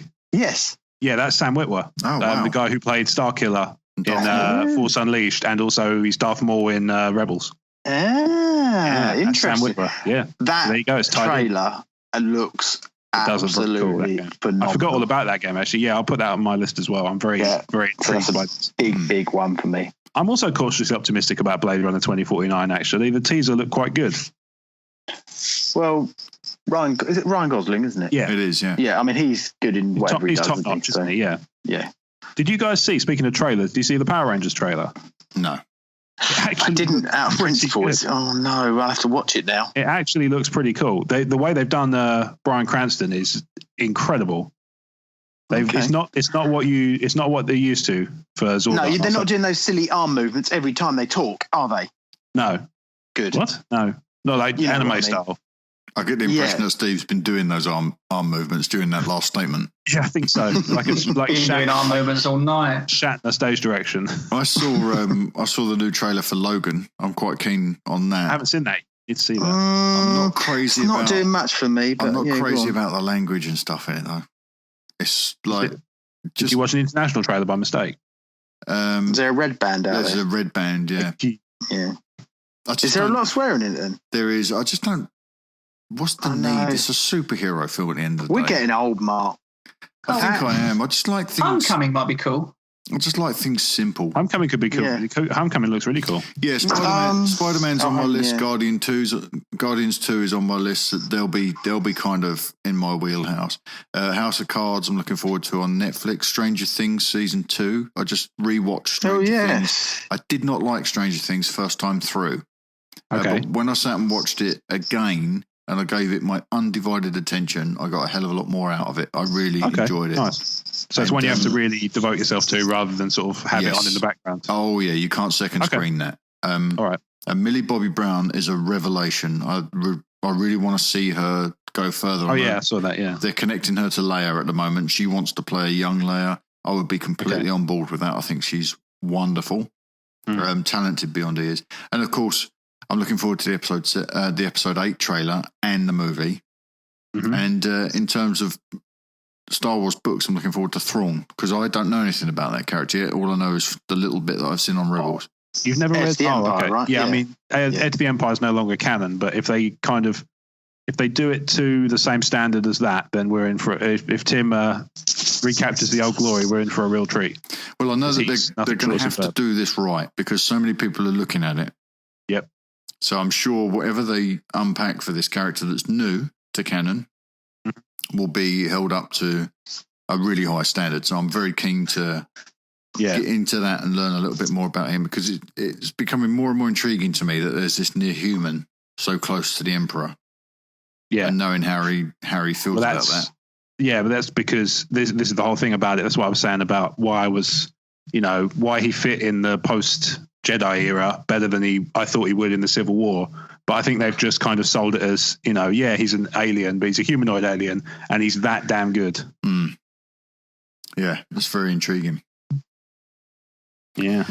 On a more good snobby note, I mean, it's really funny listening to what you guys watch on TV, because I don't, as you know.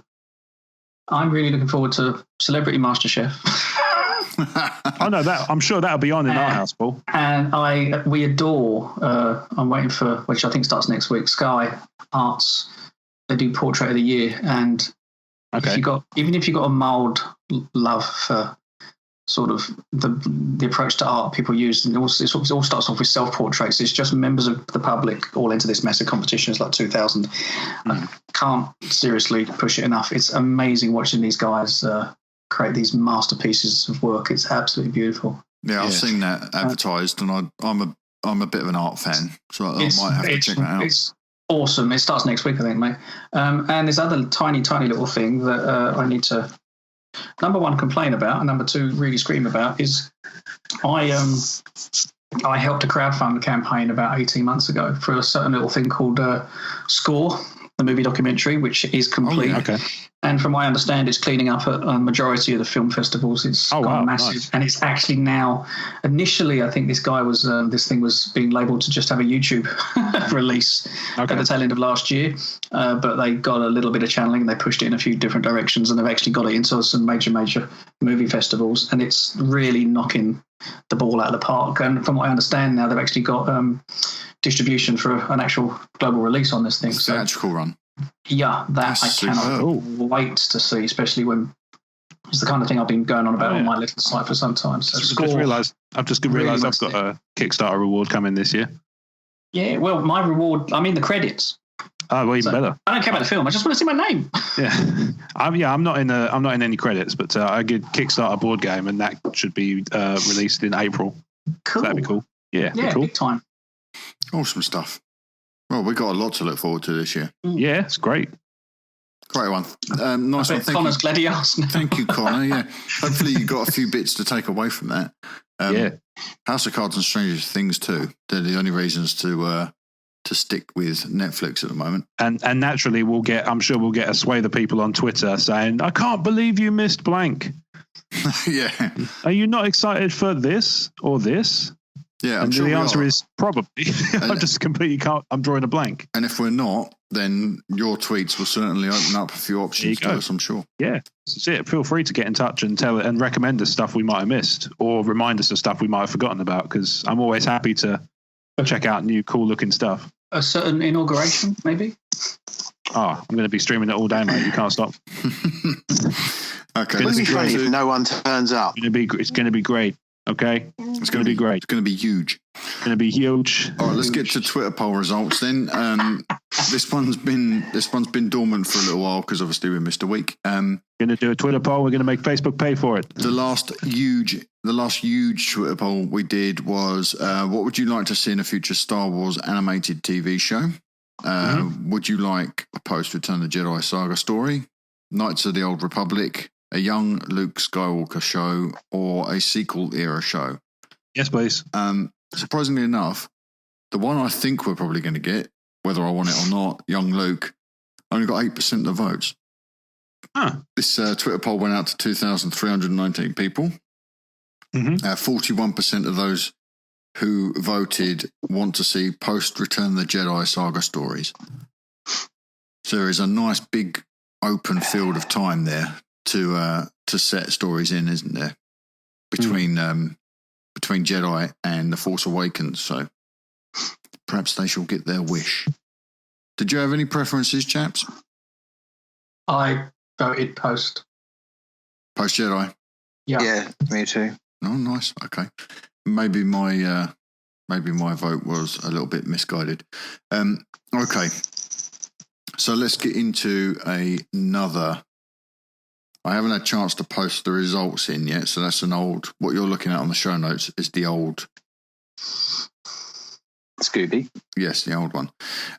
So this week's Twitter poll will be: could any characters from Rogue One appear in the Han Solo movie? If they could, who would you like to see on screen with Han and Lando? Would you like to see Chirrut Imwe and Baze, or Cassian and K2SO, or Darth Vader, or Dr. Evazan and Ponda Baba? Because they were really popular in Rogue One. No one complained about that at all. So 4 options. One of them's clearly a joke. I don't know if it was them. It was the shoehorn, wasn't it? It was. They looked young as well, like really young. Yeah, I dug it, but hyperspace puts years on you. Right, I'm tweeting that now. So doesn't it take them off?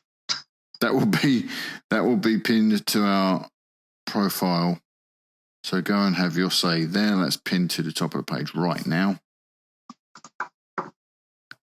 Have a play around with that. Okay. Let's get into some news. Now, we're going to start with Carrie Fisher because there's a lot of Carrie Fisher story bits this week to go through, as unpalatable as it may seem. So Lucasfilm convened a council of sorts to discuss the future of Star Wars. That was last week, on the 10th. Will there be the main purpose of them convening to talk was to decide whether or not there'd be any saga movies. We spoke about this earlier in the show. Well, they spoke about this at Celebration, didn't they? So yeah, and but they decided to gather in January after Rogue One to see how successful the first one was and to see whether or not they were going to move forward. So initially it was, will there be saga films? Will there be more standalone films? What would the standalone films be? And unfortunately, with the events of everything that happened over Christmas with Carrie, there was the important question of where do they go now after losing Carrie? Where do they go with Leia? So they've sat down. I don't know how long it's going to take for us to hear any details. Possibly Celebration will hear details about where they decide to go with the movies. I'm not sure how long it's going to be before we learn what they are going to do with Leia, but we certainly know what they didn't. I'm going to roll 2 points into one here. So Lucasfilm has released a statement. They released a statement last week saying it is not their intention to create a CGI Leia for future Star Wars movies, but they have been in negotiations with Carrie's family for the posthumous use of her image. So what do you guys make of all of those bits? We don't have to spend too long breaking this down. We've already discussed the Star Wars saga and the standalone movies because that came up in listener questions, didn't it? But this whole thing with Leia, how do you feel about them saying categorically no CGI?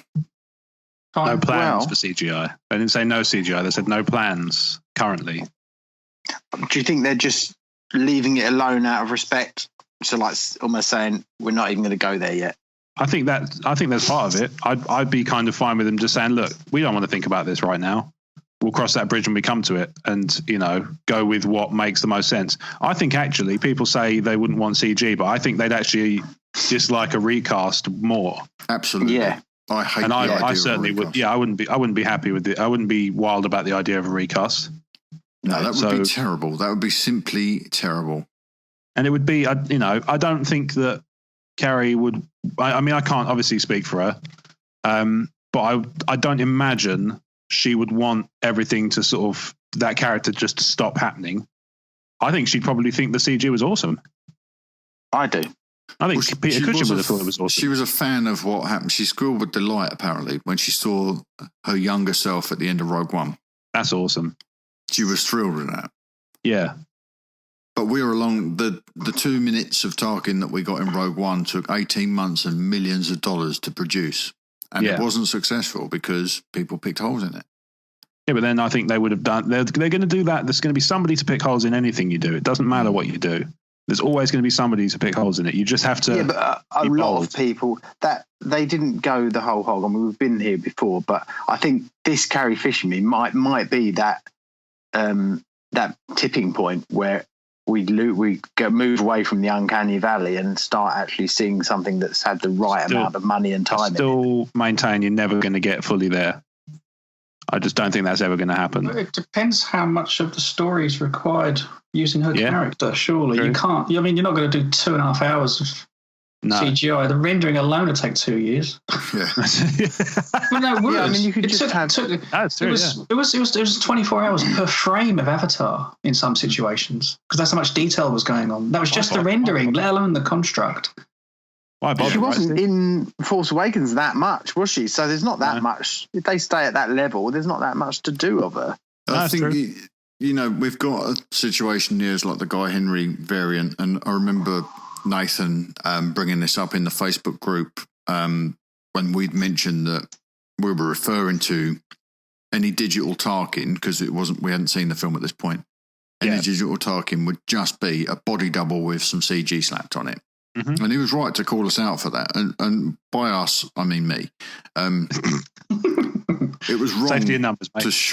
It was wrong to shortchange Guy Henry, and certainly now, with the benefit of hindsight, when you see Guy Henry's performance under that, regardless of what they did to him with the CGI mask, there's a really solid performance there. Absolutely, not just an imitation of Peter Cushing. That's Tarkin. Yeah, whole but and fully formed. So you're saying you agree that you think they should have just had him in there, or no? I think this was a perfect combination. Yeah. And, okay, I see. And I think that I was always shortchanging the process when I was saying it's a body double with the CG. The CG doesn't do the work. No, agreed. The CG is an effect like lighting or a camera angle. It just happens to take a hell of a lot longer and cost a lot more money. Guy Henry had to be there. Now, that means that you're going to have to find somebody who can perform Leia, and then you're going to have to put that amount of work in to make her look like Carrie Fisher. Yeah. Or the discussions that are being had right now for the posthumous use of Carrie's image is to use footage that's already been shot, because remember, she was absolutely wrapped, is a direct quote from Lucasfilm. She was absolutely wrapped on episode 8. Yeah. She has one complete arc there. Okay. If you stretch that one complete arc out, so that it starts in 8, ends in 9, and then you give the lion's share of her story responsibilities to other characters, which was an approach they considered taking with Tarkin. Yeah. You can have Carrie start her role in 8, end it in 9, and have it up in the air at the end of 8, the way Han was at the end of Empire. Yeah. And she still gets to fulfill her role within what is now intended for 8, but you spread it across 2 films. Yeah. And then you retool everything around it. It's a hell of a lot more cost efficient to do that than it is to plough a fortune into creating a CGI Carrie Fisher that may or may not be successful, and will upset a lot of people. And you don't need to then recast. I mean, how terrible would that be?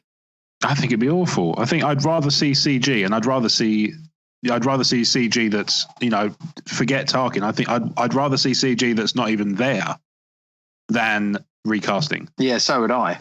And that's saying a lot. Yeah.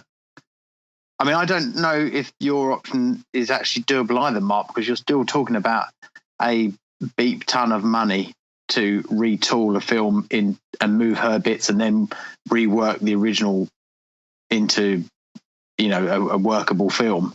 I think after they've just got 50 million, they'd be better off ploughing that into CGI and making that work. If they have indeed got 50 million. But then you're going from a cold start in 9, aren't you?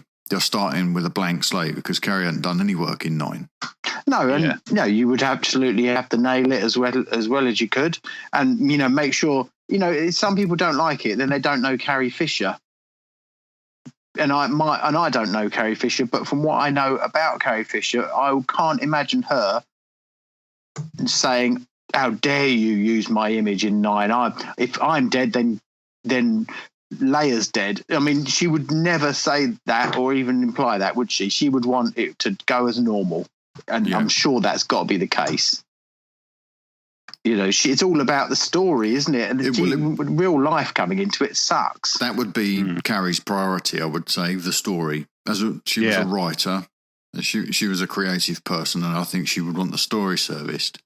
And I think stretching out the work she's already done across 2 movies will service the story if she is as marginal a character in this film as she was in The Force Awakens. And we've heard rumours that, a ship's attacked, she uses the Force to defend herself, and then she's out of the picture for a long time and makes a triumphant return. That return could be moved to 9. It depends largely on what her story responsibilities are in 8. Yeah. There might be...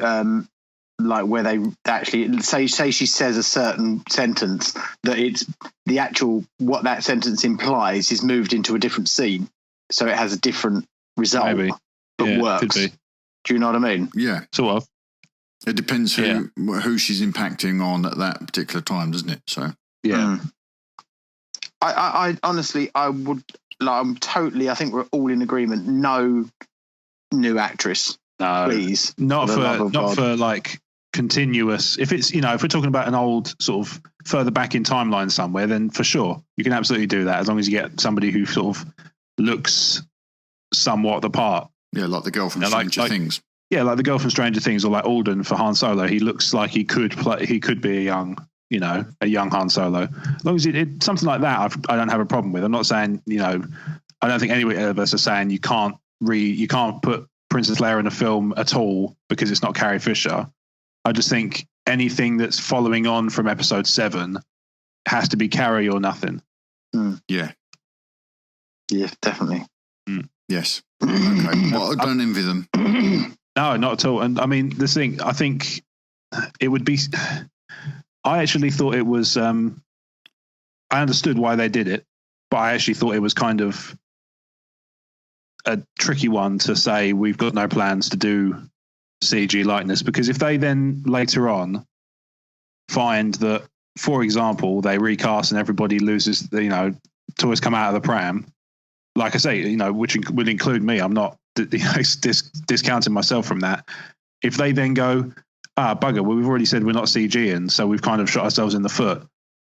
That's on them, They've chosen to come out and say we're not going to do that, and people are going to even if they said we've got no plans at this stage, people would still interpret that as it's not happening, because a lot of the time people will read into these things what they want anyway. Yeah, because that was a clumsy statement to make if you didn't mean it to be taken that way.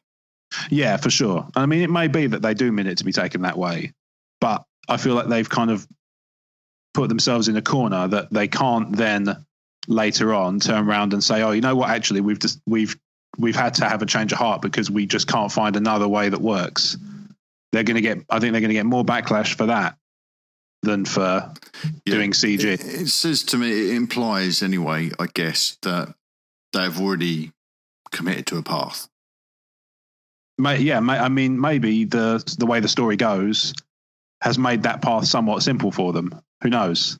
It may be that actually her story is kind of resolved to a certain point that they can work from. Yes. It could be as easy as that. And that there might be footage that's already shot, outtakes, additional scenes. Yeah. You saw how much was on the cutting room floor from, and just look at Rogue One, how much of the film was on the cutting room floor.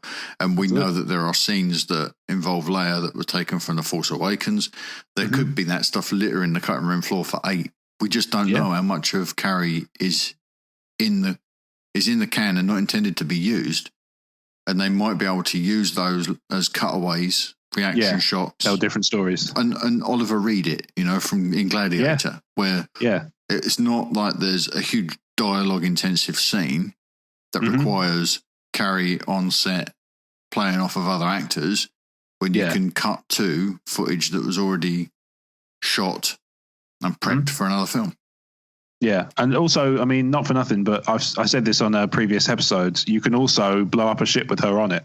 Star Wars gives you that freedom creatively, that you can have her on a ship and establish her on a ship and then have that ship be destroyed. So the character's being, resolved on screen, but you don't have to have her in shot. That's always an option. I hope they don't do that, but you're right, it is an option. Would you prefer recast, or would you prefer you got my way?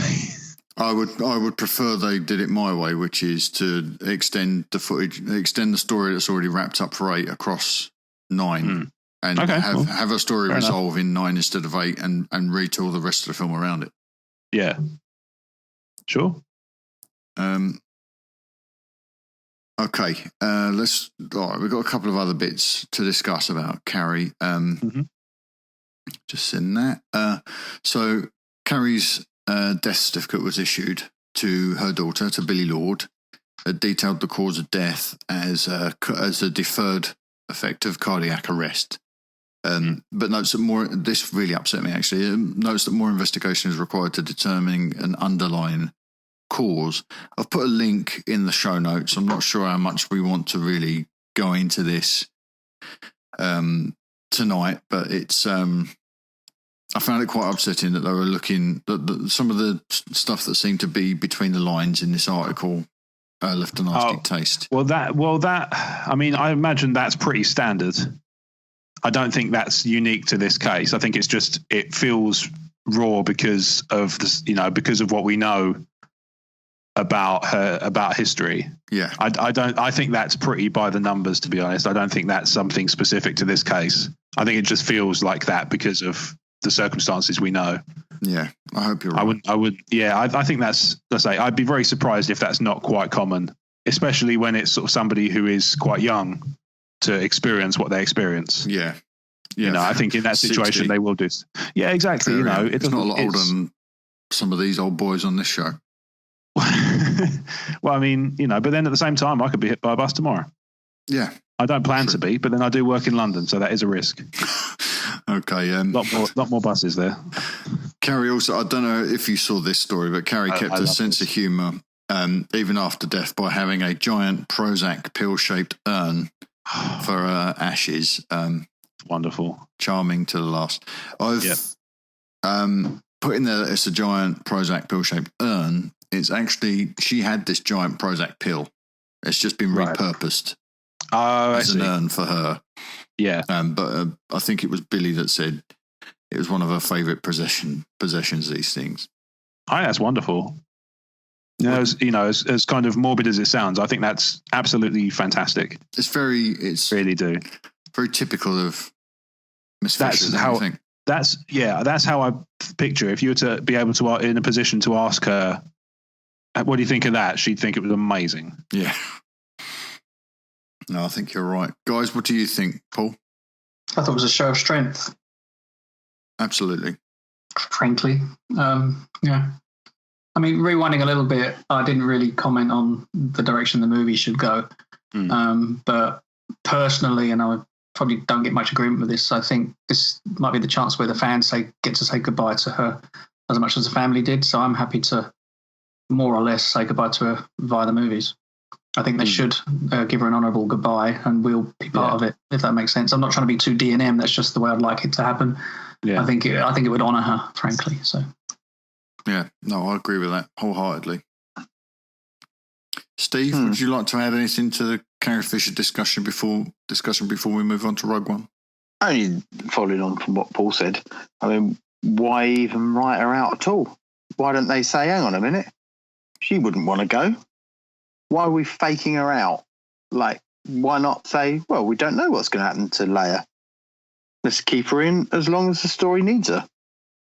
Why do you have to do it? I mean, we're technologically advanced enough to make these things work. Then if they've turned around and said we can't do it, we're not going to do that. No, I'm suggesting they do write her out. We say goodbye. We're in the film. We say goodbye. Yeah, I don't know. I don't know. It depends how it's done and how the family feel. Really, talking about their characters is one thing. Yeah. It's Carrie Fisher. They're only going to do this with absolute respect and decency. Oh, I would have thought. Yeah, I'd be very surprised. I mean, she's family to them, so this is going to be done very delicately. Yeah, exactly. I hope so. I mean, this idea of mine that she has a complete arc. Let's just spread that complete arc out over 2 movies. It's most likely going to be a positive, considering what we've heard about the middle of her story in Episode 8. A return at the end of 8 could be positive. You could leave Leia to exist off screen after Episode 9. We could go on to have stories told about Leia for years in novels and comic books. Sure. And then you give Carrie's creation life off screen forever. And it never dies. And we don't ever have to see that character on screen again. If they don't come back for another Skywalker trilogy, no problem. That's very interesting. Paul's just written in chat, it's funny, we're all saying yes and absolutely, but we don't agree. We don't agree on the approach, but I think we're all kind of it. I think is the sentiment is we're all aligned without taking the same path. No one knows what's going to happen, and we might be happy with the things we never thought we would be. Yeah. We might be actually happy. I might be happy with your thing if they do it right. You might be happy with do you think they're going to do it wrong for one moment? I don't think they'll go out of their way to do it wrong. I think they could try it. They could try and miss. I don't buy for 1 second. They're simply not going to. It's as simple as that. No. I don't think it's that simple though. I think they can shoot for they can shoot for a certain thing, but it doesn't necessarily. They can't control how people interpret it. So they could go down a particular path to do that, but then that's not to say that people won't reject it when it comes to the screen. You know what I mean? There'll be a percentage of people that reject it no matter what they do. Like the people that thought Tarkin was crap. Exactly. You can't always. We want to get that cough sorted out, mate. Right, we are running way long. So what we're going to do is we're going to jump over some of this Rogue One stuff. We're going to just look at the box office very, very briefly. So Rogue One didn't do as much in China as I would have thought. Taking about half of what The Force Awakens did in its opening week. But at the moment, Paul, thank you. Just grab some figures for us. Domestically, it's done $500 million. Worldwide, it's close to $1 billion. That's pretty good going, though. I don't think that's a bad run. No, that's brilliant. I think that's great. And it's interesting about the China thing, but I wonder, it seems to me like Rogue One's been a slower burner than Force Awakens. So maybe there's still more to come from that market. Yeah, possibly. I mean, the last figures I looked at hadn't really been updated. When I wrote the report earlier this week, they hadn't been updated at all. And that figure is similar, Paul, that you just put its position in the worldwide. Yeah. At number 28. Dark Knight's just above it, I believe. And it was number 7 domestically. Dark Knight was just above that. That's going to be its next big battle. Can it get past the Dark Knight? And I'm not sure how much steam it's got left to it. I would be surprised if it got past Dark Knight. Because you think about it, Dark Knight, here come the cynical pants. Mark, can I have them back? I may have soiled them. A few people went to see Dark Knight because it was their last chance to see Heath Ledger in a movie. Or to see him in a big budget movie. So I wonder if there's an element of there's nothing so similarly poignant to attach to Rogue One. You know, all the cast came through from start to finish. You know, Episode 8, on the other hand, cynical as it sounds, that's the kind of one I could really see. But that is going to be profoundly affected. Yeah, for sure. I wouldn't be surprised. I wouldn't be surprised if there's a possibility it could overtake Force Awakens. It'll be the biggest film of all time. Episode 8. I think you might be right. There's every possibility there. I'm completely convinced of that. Okay. All right. Well, Rogue One still got a few miles left in it, I think. You think it will? What's that, mate? Episode 8? I think Episode 8 will be the biggest film of all time. I do, yeah. Wow. Okay. Yeah, I do. I think not only because it's going to be a massively anticipated movie, even if Carrie was still with us, I think it would be a very successful film. But the loss of Carrie will definitely impact on its box office. That. The only thing I'll say in any kind of, what's going to say balance to that is the anticipation for Avatar 2 will push a bit more Avatar. Yeah, rhythm possibly. The only because there's still 800 million between them. With the Avatar thing, there was technology that helped boost the numbers there, without a doubt. There was new technology attracting an audience there, and the shine went off that particular gem very, very quickly. We're off the gem of Avatar. I mean, We've never agreed on that, though, have we? No, but because when you look online, and if we had an Avatar podcast, we would be finding things where people are advocating and like so excited about it. Because what I look at, there are so many people who want it.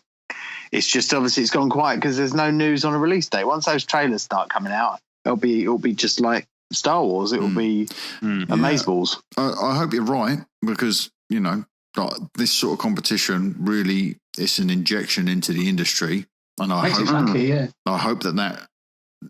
that you're right. I don't see a lot of evidence of it. I think, and I love Avatar. Don't get me wrong. There's no evidence of anything, is there? Because he's not. You know what Cameron's like. No. He plays very close to his chest. Yeah, he plays. He's very good for that. There aren't Avatar comic books the way that the Star Wars comic books now sit comfortably alongside Superman and Batman. There's not nowhere near as big an EU, is there? Shall I tell you what there is, though, which is very relevant? All right. Massive global climate and natural world change, and that has always been what the basis of why he made Avatar. That's what the kids are crying out for. That is. No, but it's absolutely falling over themselves for it. I can feel the sarcasm flowing through you. Yeah, I mean, it's in all our hearts, isn't it? It's our world that's I'm dying. with you, Steve. Well, maybe it's not as important to me as it is to you, clearly, because you're much more dedicated to it. But that's an important issue for me, and I think Avatar brought attention to it wonderfully and very effectively. But I don't see, whether or not it does have relevance in that respect. But there aren't conventions being built around Avatar. No, there's not action figures eagerly awaited to be released in waves. It hasn't had that sort of cultural penetration that Star Wars has, and the MCU is having, and not so much the DCU, but because they seem to be dropping all sorts of balls themselves. But they are cleaning up on the TV though. They're doing really well there. They are. Well, they started off strong. I don't know if they're still. The last I heard, some of the shows have got a bit kind of. They feel like they're kind of running out of ideas a bit. Yeah. I'd like to think that James Cameron's going to shock us again and go, "Oh my God, I never thought he could do anything else." He's going to put aliens in it. I think from a this is something new perspective, even if it's, and we thought the CGI in Avatar was good. This is on another level. My fear is type that, thing. I know we've burnt up time on this before, so I don't want to spend too much longer on this now. But we thought it was going to be HFR for a while, and Peter Jackson obviously thought HFR was going to be the thing, and that's why he doubled down on that in Hobbit, and it just didn't work. No, it looked like EastEnders. It really. Even watching the trailer for The Hobbit, I was like, "This looks like it was filmed for TV." Yeah, and if he does that for Avatar, I wonder if that will, where 3D brought the audiences in and forced the industry to change it.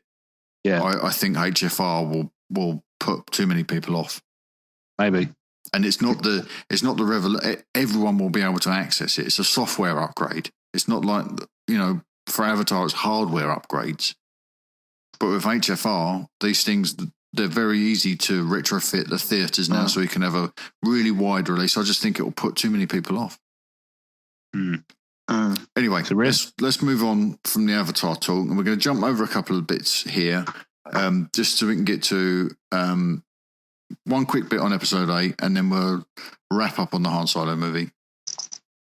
So, it looks like Luke will be cohabiting,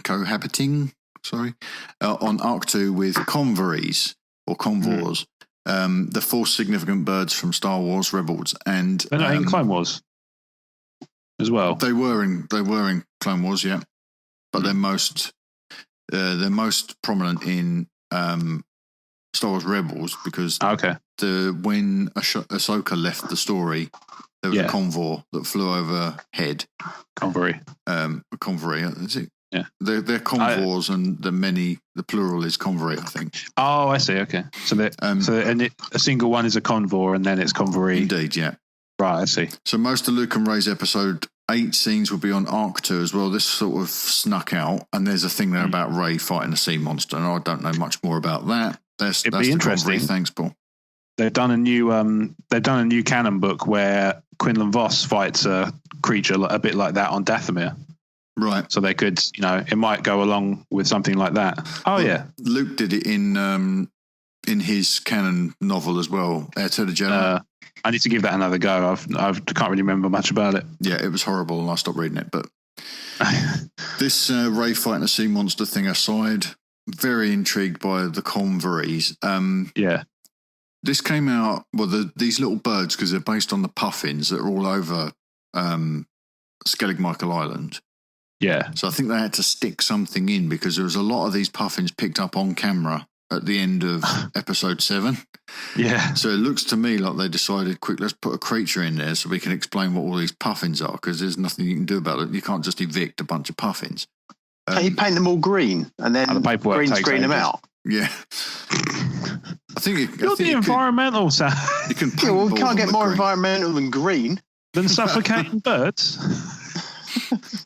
I think this. So obviously, I think this was to retcon what was being caught on camera anyway. And when Dave Donovan and I were talking about this on Twitter, we'd taken it to Jason at Making Star Wars and said, what do you think? Are these convoys? Are these convoy? Yeah. Because, it will tie neatly into the small screen. He initially said no, but then he went away and he spoke to a couple of sources and came back and said, no, I think that might be the case. So it looks very much like we're going to start to see these elements of small screen and big screen start to knit together nicely. Nice. And tell a big expanded story. Yeah. See, I'm all right with Convoy, but I don't want Woody Harrelson playing Hondo. That's it. That's all it is. I'm fine with, birds. That's cool. Yeah. That's a nice way to tie it together. But, just let Woody be Woody. That's what he does best. Guys, what do you think of the convoy? There's a snake in my boot. Not that Woody. I'm sorry. Well, he's Disney, I guess. Paul, you up for these little 40 birds? No. Couldn't give a hoot. No, it looks like Ewoks. Is there a link here I'm there supposed is to be that looking risk. at? No, Where's it's the in link? it's in the chat, No. Steve. There's a picture Paul's just put in the chat I'm for reference. reading the show notes as I should be. Oh, there is actually. Oh my God. It's like something out of An Sinbad. animated TV series for children? Yeah. Yeah, it looks like that owl in the Clockwork Owl. Yeah, I don't like it. I want them to all die immediately. I don't think it's going to look... remember, this is stylized for animation. You are. Something tells me they're going to be eating puffin sandwiches that night. Grated, yeah. Puffin stuffing. All right, let's move on. Let's move on for that. I don't think we're going to get much further with that. I like the idea personally. I think it works on a couple of levels, retconning reality, and also. I'm feeling Ewoks. That's the thing. Actually, that didn't sound good, did it? Someone's going to call the RSPCE. Okay. Yeah, should say that was Steve on the line, shouldn't I? Really? Let's wrap up on these couple of Han Solo bits. And so Woody Harrelson is confirmed for the Han Solo movie, which was announced on really the show notes last week. Yep. It was referred to in the press release. The movie itself was referred to as a Star Wars story. Yep. So no crawl. So no crawl, but No crawl. That's the first cold open, and maybe yeah, like one of those static because logo they tried, things. because they tried to go and do something different with Rogue One. Yeah, they've now set a precedent for all the rest of them. That's the trouble. They don't have to. Rogue do it One, that way. I get Rogue One. They can do every single one differently if they really want. Well, yeah, I hope so, because the crawl in Rogue One, okay, you can say, well, the crawl only existed for Rogue One in A New Hope, but this one needs a crawl. It doesn't. Shut up. Did the film you watched last night have a crawl? No, I've said this before. I didn't. Okay. Yeah, I watched Star Wars last night and it had an opening crawl. Touche. Which is just douche with a T. Okay. So these are facts. The Ring of Kafrene that was in Rogue One. This was one of the pickups from what I'm hearing, that the Ring of Kafrene and the introduction of Cassian when he kills the informant by shooting him in the back was a pickup. It was an introduction to expand on Cassian. Yeah, I read that. To bring Cassian in a way that would make us question his... Raise our eyebrows. Yeah. I love it. If they did that just to kind of add depth to his character, then bravo, because that was superb. Yeah, and it's the same with Bodhi as well. Bodhi's seen his journey to soar through the deserts of Jeddah. Shorter. With that was all added. The whole thing. That section was added so that they could develop Bodhi's character a little bit more.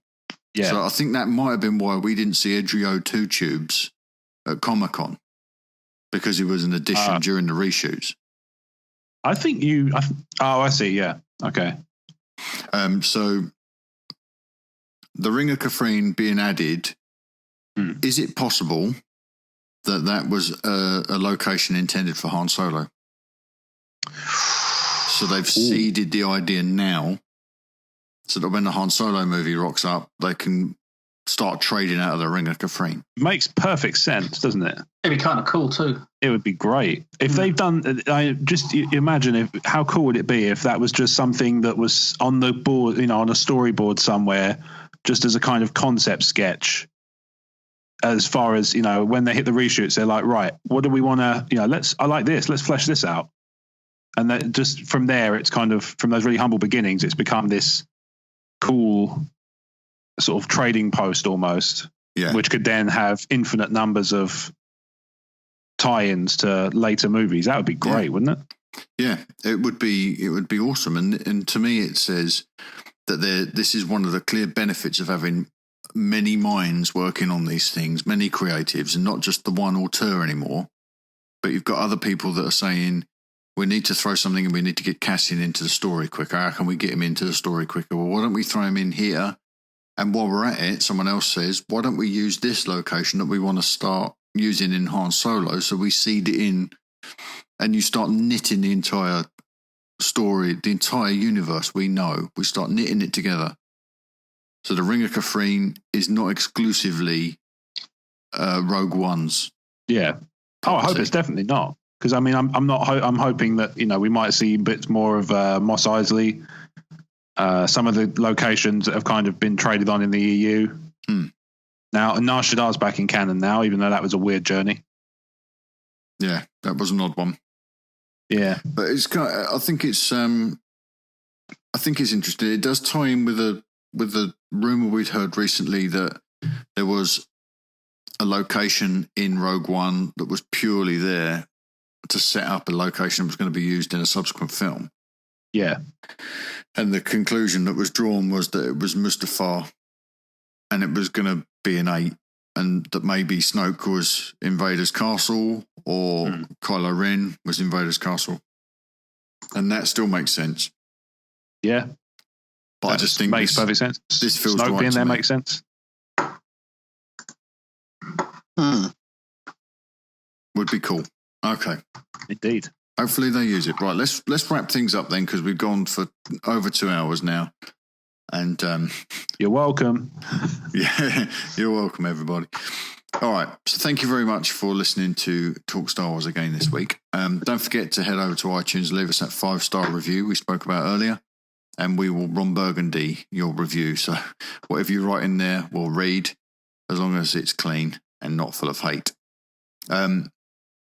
Okay, you can send us your questions and comments. I'm being distracted by the chat. You can send us your questions and comments to talkstarwarsinfo@gmail.com, or you can reach out to us on one of our many social networks, Twitter, Facebook, YouTube, Instagram, to name but a few. Guys, where can people find you on the internet between shows? You can find me at Wild About Nature on Twitter and YouTube. Wunderbar. Paul? You can find me at moviescorenews.com and on Moviescore News on Twitter. And I don't do YouTube. You got a Facebook page then, Paul? I do. That's called moviescorenews.com as well. Yeah. Rob, where can people find you, old chap? So you can find me on Twitter at Rob Wade Vision, and I also have a blog, emotionally14.com, which has got 2 podcasts, a YouTube channel, and all sorts of fun stuff. If you like your geeky stuff, that's awesome. The place to get on board. You can find everything I do at talkstarwars.co.uk, and I'm on Twitter at talkstarwars. And you can also find Rob and myself on TSW's Roundtable this Thursday with Robert Cast and 2 of the Knights of the Commonwealth, Ads and Connor. And talking of the Commonwealth, head to StarWarsCommonwealth.com and check out the other shows on our network, including Tumbling Saber, Generation X-Wing, Rogue Squadron podcast, the Skyhoppers podcast, and the guys at the Nerd Room. And I just need to congratulate the guys at Generation X-Wing, because they're just creeping up on their 100th episode, as our Rogue Squadron podcast as well. They're very nearly there. You want to check out Tumbling Saber's Journals of the Willing as well. Last week's episode was focused on the Art Rogue One book, which was fascinating and made me immediately want to go out and pick that book up. And yeah, those books are great. We mentioned Skyhoppers earlier in the Commonwealth shout out. That podcast host Ash, she put out a video essay on the "I love you, I know" moment from Empire Strikes Back, which was absolutely fascinating. And she nailed that like a pro, man. She did a really good job on that video. I haven't had a chance to watch it, but I've heard nothing but good things. Oh, it's fantastic. It's really good. And she's promised to do more, so I can't wait. So you need to go and check out their YouTube channel as well. And the guys at the Nerd Room, they're doing the Lord's work for the Commonwealth over there. Big time. Giving everybody shout outs.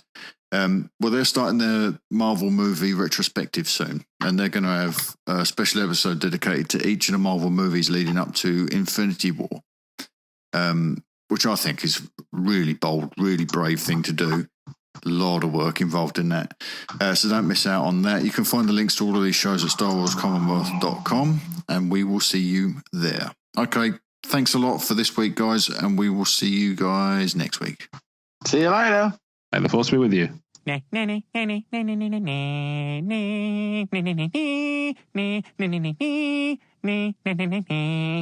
a wrap. It's a wrap.